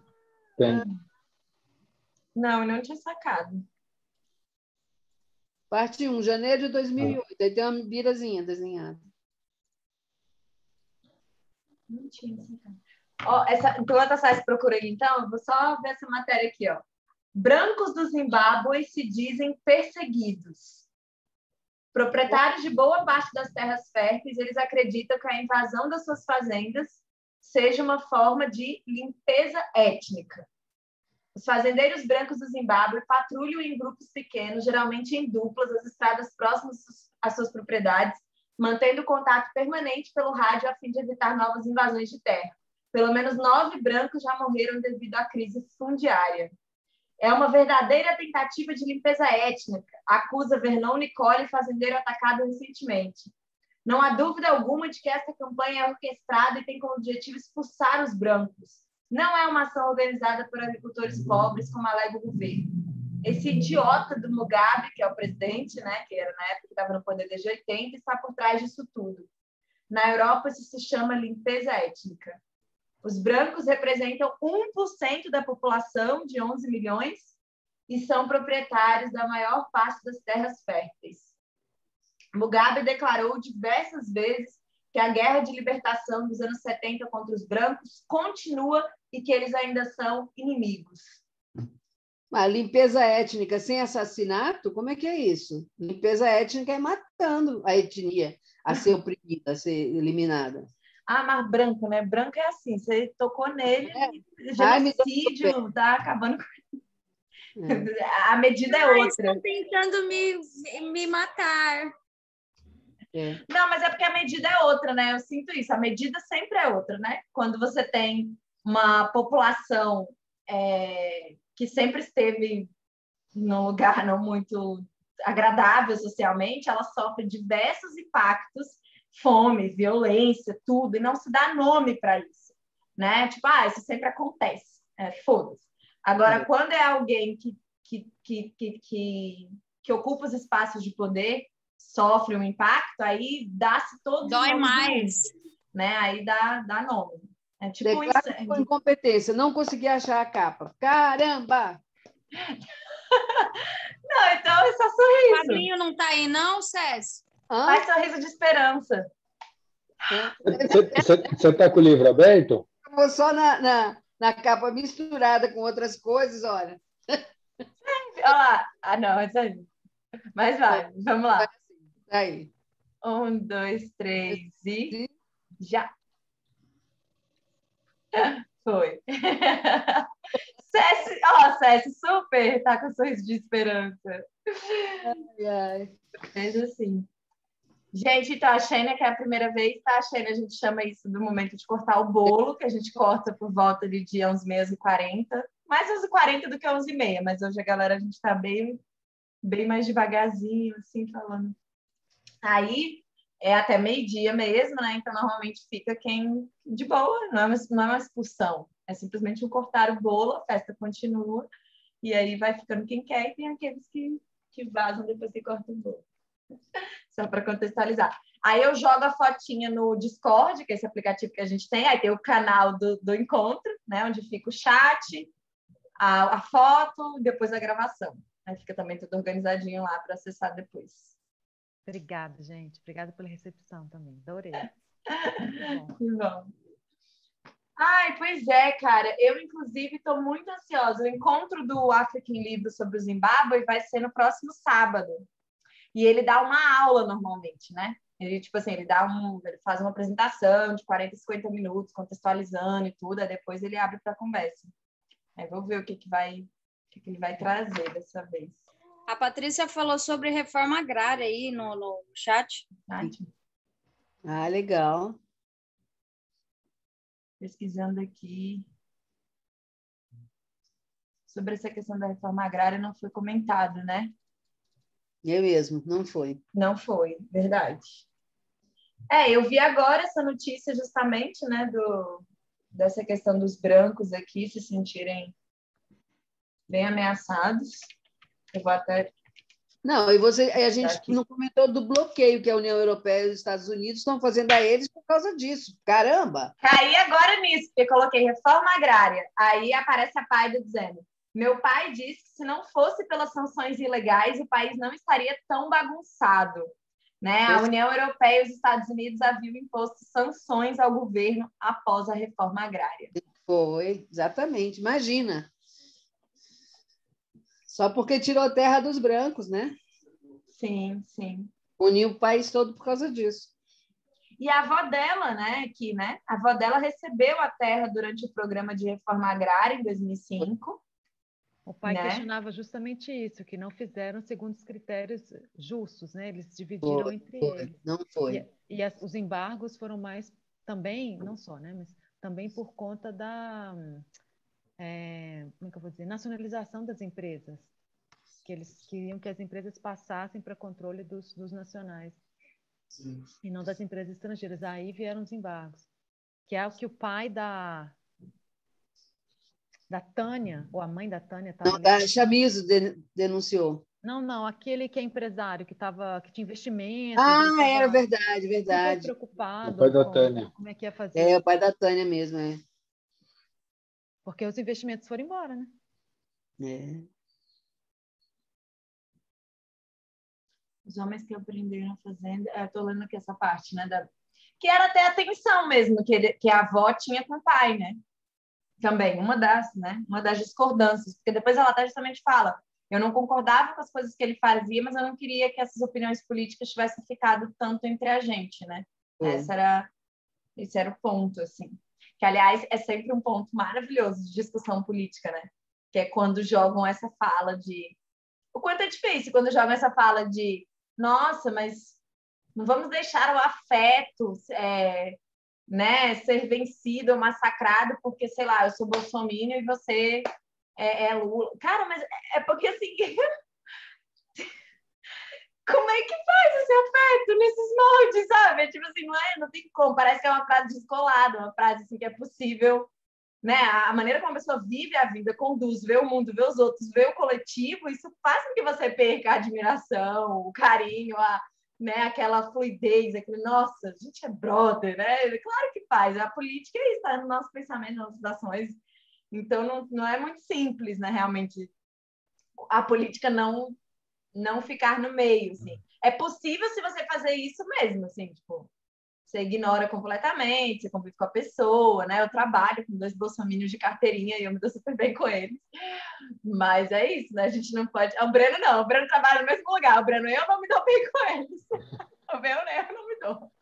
Não, isso daqui eu que não sou um deles, tá? Só pra ficar bem claro. Claro que não, né, amigo? Tá aqui. Duvido que eles estariam, né? Mas, assim, ótimos sujeitos profissionais, né? É isso, a gente tolera eles 100%. Mas não dá, que inclusive... Mas acho que tudo tem um limite, né? Assim, há limites que, se ultrapassar, é difícil o afeto chegar, né? Voltar, mas... Sabe, não tem... As coisas não são infinitas, sabe? Assim, né? Tem um limite que você passou ali, é difícil retornar ali a linha, sabe? E está muito a palavrinha da moda, né? Polarizado, mas é isso, só os extremos, só que um está indo muito para o extremo, né? E ele, sabe, ultrapassou algumas coisas, eu acho que fica muito complicado, assim. É porque eu acho assim, tem uma coisa, nossa, enquanto ser humano, que é essa coisa que falam do amadurecimento, da oportunidade de crescimento, que é quando você é obrigado a conviver com alguém. E quando você não é obrigado a conviver com alguém, ok, cada um no seu quadrado. Agora, quando você trabalha com a pessoa. Ela não vai sair de lá, você não vai sair de lá. Você precisa dela, ela precisa de você para vários microassuntos no cotidiano. Ou você transforma aquela pessoa no inimigo, de fato, porque você não tolera o pensamento político dela, e realmente é uma coisa que eu poderia falar com muita clareza que eu não tolero, ele é negacionista mesmo. Ele não acredita. Tipo assim, recentemente, inclusive, ele confia em mim nas coisas profissionais, a gente se dá bem profissionalmente, ao ponto de quando ele entra de férias, quem substitui ele sou eu. Mas é tipo isso, Ricardo, boas férias, fica em casa, sabe? Tipo assim... Aí, não seja negacionista, ainda não estou negacionista, Ricardo. Aí ele pega e fala, Jéssica, negacionista é quem não está fazendo o tratamento precoce, é quem nega se tratar precocemente. Agora, recentemente, não tem nem 2 meses. Então, assim, mas é isso, né? No dia a dia, eu convivo com ele, eu tenho que pedir, Ricardo, faça isso aqui, Ricardo, isso aqui. Ele, não, beleza, está super bem, funciona, né? E várias vezes meu afeto por ele acontece porque justamente ele é um bom profissional. Então tem coisa tipo, nossa, Ricardo, nossa, só você mesmo, que maravilha que tu fez isso, ainda bem, sabe? Tipo, te adoro, ok. Aí a gente vai resolvendo as coisas, entendeu? Então, tipo assim, mas é isso, é descolada, como se ele fosse o Ricardo do meu trabalho e o Ricardo que provavelmente, assim... né? Então, assim, mas é isso, te dá essa oportunidade de você ter que conviver com uma parte da pessoa e E ok, ao mesmo tempo, ok, vai ter outras pessoas que vão... Agora não dá, né, mãe? Achei que fosse o correio. Acho que o Rogério tá falando com os bichinhos dele. E aí, ao mesmo tempo, você tem essa coisa quando você não é obrigado a lidar com a pessoa. Então, né, quem trabalha no financeiro não tem que lidar com ele no audiovisual. Então, a pessoa do financeiro se dá o direito de olhar para ele no corredor, tipo, nem no papo, foda-se, né? Mas eu acho mais prudente da minha parte eu ter esse aliado no meu ambiente de trabalho, né? Então, a gente está bem profissionalmente, então eu não fico num lugar de, tipo assim, vou me bloquear e vice-versa, né? E assim, aí a gente criou esse lugar, né? Onde ele falou, Jéssica, quando eu tinha a sua idade, eu também pensava assim, mas você é muito inteligente, eu sei que você vai... Tipo assim, ele realmente faz essa ponte. Você é muito inteligente, você vai... E é muito louco, porque eu vejo que ele é como se ele não me colocasse no lugar das pessoas que ele acha burras e ignorantes, entendeu? Tipo, ele sabe do meu posicionamento. Só que ele admite que eu sou diferente desses. É tipo assim, Jéssica, você é diferente deles, Jéssica. Né? Tipo assim, só que não sou, é só eles. Sabe o que ele fala para você? Ele fala assim, você não dá Jéssica, pinta, entendeu? Você não dá pinta, é. Ele vira e fala assim, Jéssica, eu tenho esperança que você vai mudar. Essas coisas. Assim. Mas a gente nem fala muito, a gente mais foca no profissional mesmo, que a gente sabe que só de vez em quando que eu arrisco essas coisas. Tipo, Ricardo, não seja negacionista, beijo, tchau. Até amanhã. Bem rapidinho, já tô ficando offline. Né? Então... Eu acho importante isso que você falou, assim, porque a gente tem que tentar conviver, porque as pessoas não vão desaparecer, essas pessoas, e a gente também não vai desaparecer. Então, a gente tem que tentar encontrar o lugar comum, assim. Eu não sei se vocês leram aquele Baratas, eu não sei se estava a parte... E o Baratas mostra como é que o discurso do ódio, o genocídio não aconteceu de uma hora para outra. Foi o discurso do ódio, assim, aquela divisão, aquela coisa, durante 30 anos implantada na cabeça das pessoas. Eu vejo muito isso acontecendo agora. Eu fico com muito medo, assim, porque, né, se a gente continuar dividindo e se fechando em fileiras e criando bolhas e se fechando nas bolhas, o que vai acontecer daqui a 30 anos, né? Sim. Então, a gente tem que tentar fazer essas pontes na medida do possível. E ver que a questão é justamente essa, o que está chegando de informação para essas pessoas, como é que elas enxergam a realidade, e nós também, né, ver quais são os nossos filtros também, porque a gente também não está sempre certo, né, e tentar achar esse lugar comum. Então, que bom que você está fazendo isso. Eu fico muito preocupada quando as pessoas falam assim, não vou falar com essa pessoa, porque ela, na verdade, as pessoas querem ser felizes, as pessoas querem, sabe, as pessoas têm muitas coisas em comum, muito mais coisas em comum do que coisas que nos separam. Então, assim, é difícil, eu vejo isso na minha família, assim, é muito difícil, mas a gente tem que tentar, né? Tem que estar aberto para conviver, porque essas pessoas não vão desaparecer e a gente também não vai, né? Sim. Eu espero. Sim. Eu acho que você traz, inclusive, o mais angustiante, né? Quando a gente olha para o lado, eu, por exemplo, eu não tinha essa sensação antes de 2018, né? A sensação de andar na rua, de estar no mercado, de estar nos lugares e estar, tipo, sempre achando que, cara, essas pessoas que estão aqui do meu lado, que estão nessa fila, que estão me atendendo, que estão, provavelmente, elas podem ser bolsonaristas e votaram, estão com ele até agora. Tipo, elas estão aqui, estão no parque junto comigo, estão no gramado, estão tomando sol, estão, né? Estão aqui, né? Antes eu vivia uma sensação, tipo assim, como se todo mundo estivesse num lugar comum, solidariedade, direitos humanos, parece que você vivia num mundo assim, tá todo mundo, sei lá, bem, né? Aí, de repente, quando vem o governo Bolsonaro, as campanhas, isso emerge, que eu acho que, assim, claro que sempre existiu, né? Mas quando emerge, fica muito claro que a gente tem milhões e milhões de brasileiros que acreditam nisso, que votaram nisso, que querem armamento, que querem não sei o quê, que acreditam em ideologia de gênero, enfim, todas as coisas. Aí você começa, uai, essas pessoas todas estavam aqui, do meu lado, trabalhando comigo, pegando ônibus comigo, elas estão aqui, né? Então, é uma sensação também muito, muito diferente hoje que eu percebo de estar na cidade, de como era antes, né? Assim, até para acionar minha covardia, claro, eu não fico na fila do mercado falando qualquer coisa. A Cési não, a Cési eu brinco. Nossa, eu paguei um pau da Cési quando ela foi nas eleições de 2018, toda de vermelho, com estrelinha e tudo. Eu falei, meu Deus! Uma diva, rainha de coragem! Isso é por causa da idade. A idade dá uma certa proteção. Ah, é verdade. Ah, não Mas- vou meter naquela pessoa idosa. E se for acontecer, tem vários para defender. Nossa, mas que covardia é essa, né? É verdade, é verdade. Proteger. Criança, né? Todo mundo tem unanimidade, uma certa unanimidade em volta. Sim, sim. Eu não É recomendo verdade. que a pessoa jovem vá fazer as mesmas exposições que eu, não. Bom saber, bom saber. Falando em crianças, que a César comentou e só me despertou, lembrei disso. A Eliane Bruna, que é uma colunista que eu amo muito, fez uma coluna essa semana sobre a questão da Rebeca, né? Sobre esse mito, né? Do quem quer consegue, não sei o quê, que apenas mascara fatos de políticas públicas. É mais uma coluna maravilhosa. Mas aí, baseado nisso, eu me lembro também de um vizinho, né, que eu tenho, que é bastante bolsonarista, e eu sei disso porque, sabe, sei lá como um dia ele me encontrou no Instagram, então ele me segue há algum tempo, e aí com o governo Bolsonaro e tal, eu fui vendo que os pensamentos dele são realmente muito bolsonaristas.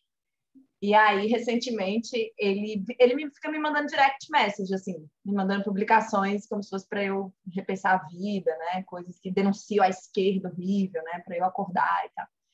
E aí, esses dias ele mandou um post que era assim, criança no governo Bolsonaro. Aí era a fadinha comemorando a medalha. Criança no governo esquerdista. Aí era aquela menina que foi na exposição do museu com a mãe e tinha uma performance de um homem nu. Aí eu, gente... Me faltam palavras. Tanta coisa nessa imagem. Porque desiste mesmo, você só fica, tá bom. Ele nem vê que eu vejo, né? Porque eu restringi. Então, é isso, mas... Eles são muito bons nessa comunicação, né? Dos memes, de acessar esses medos nas pessoas, né? De que as crianças vão ser, de alguma forma, prejudicadas, com mais educação e com mais debate. Eles são muito bons nisso, né, gente? Não, eles são bons. Para mim, a palavra é essa, eles são bons. Eu vivo falando, eu acho a galera muito boa na produção de narrativa.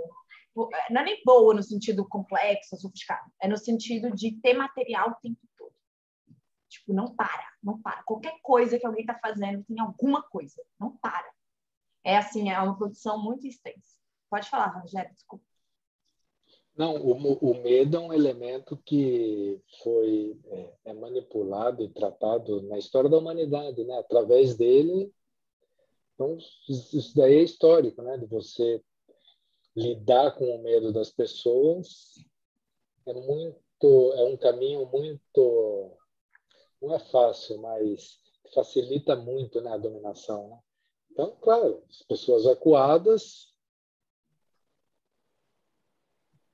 e eles, imagina, você com uma criança pequena lá, não sei o que, aí você vê essa comparação, você fala, nossa, olha, verdade, né? Nesse governo foi responsável por criar uma campeã olímpica, olha, não sei o que, no outro governo estava vendo homem pelado lá no chão.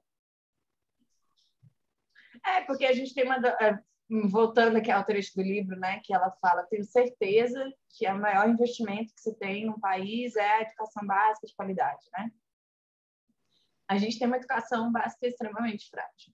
Então, esse tipo de discurso nos WhatsApp das pessoas, ele não precisa ter exatamente nenhum tipo de argumentação, sofisticação, porque não é isso que as pessoas procuram.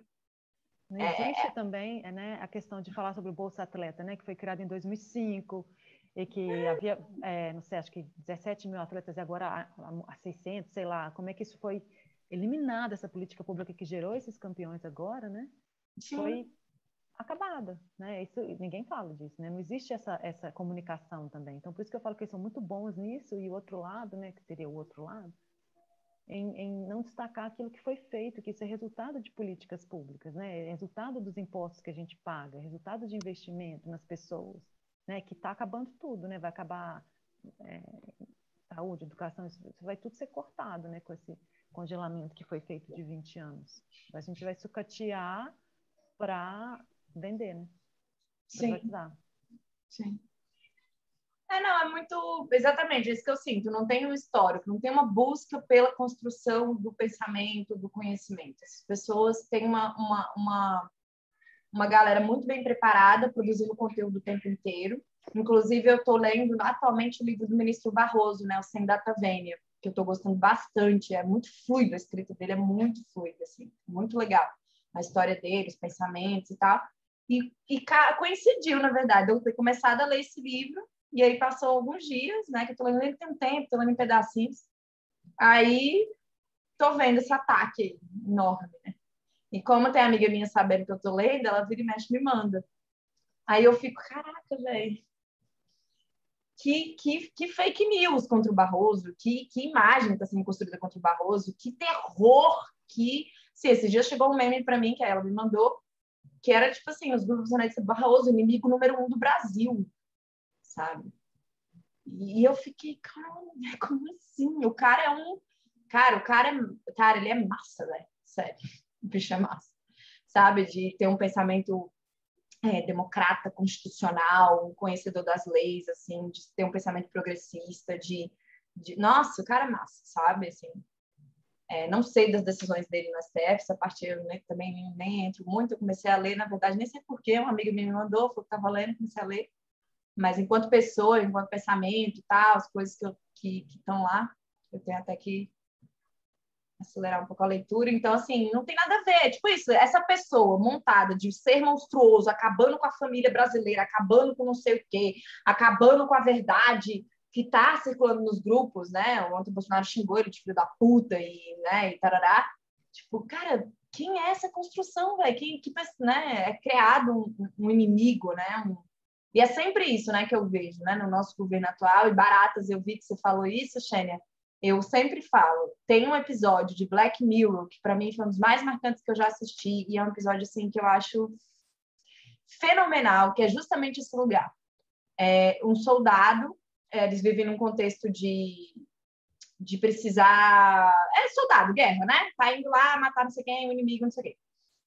E aí, eu não lembro agora direito, mas por algum dispositivo neural, quem entra em guerra os soldados que entram em guerra começam a ver os inimigos não como seres humanos.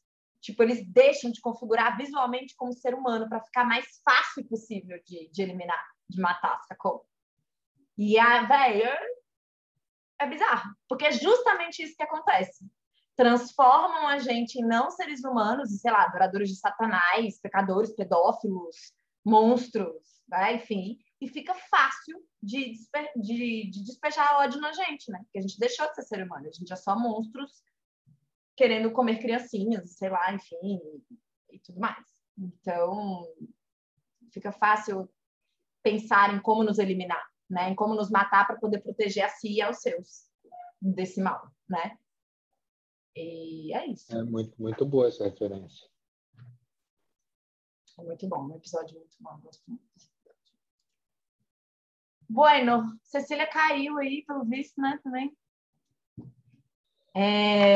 Gente, eu vou encerrar, então, agradecer muitíssimo a participação de vocês, muito obrigada, que bom que tive quórum aqui neste grupo, que eu estava preocupada. Ai, me contem, o Brasil ganhou? Sim, 2-1 na prorrogação. Que ótimo, mais uma medalha pra gente, maravilha. Então, sucesso esse clube, obrigada, Shane aí, Patrícia, Thaís, Breno, Cecília, que não ficou, mas tiramos a foto. Rogério, um beijo grande aí para todos vocês, um bom final de semana. Obrigado a vocês. Calma aí, pera, tem que comentar pelo menos, né, até para ficar registrado, gente, na gravação, que o nosso próximo livro é O Ventre do Atlântico, da autora Fatou Diome, do Senegal. Tá? Então, é um livro que... Deixa eu até ver aqui. Cadê? O Ventre do Atlântico. Aborda a paixão pelo futebol e as questões identitárias e sociais dos imigrantes africanos na França e dos que desejam migrar para os países europeus. A França e a África formam o marco dessa obra. Seu estilo é inspirado na arte tradicional africana de contar histórias marcadas por descrições precisas, autênticas, um humor cruel e linguagem afiada.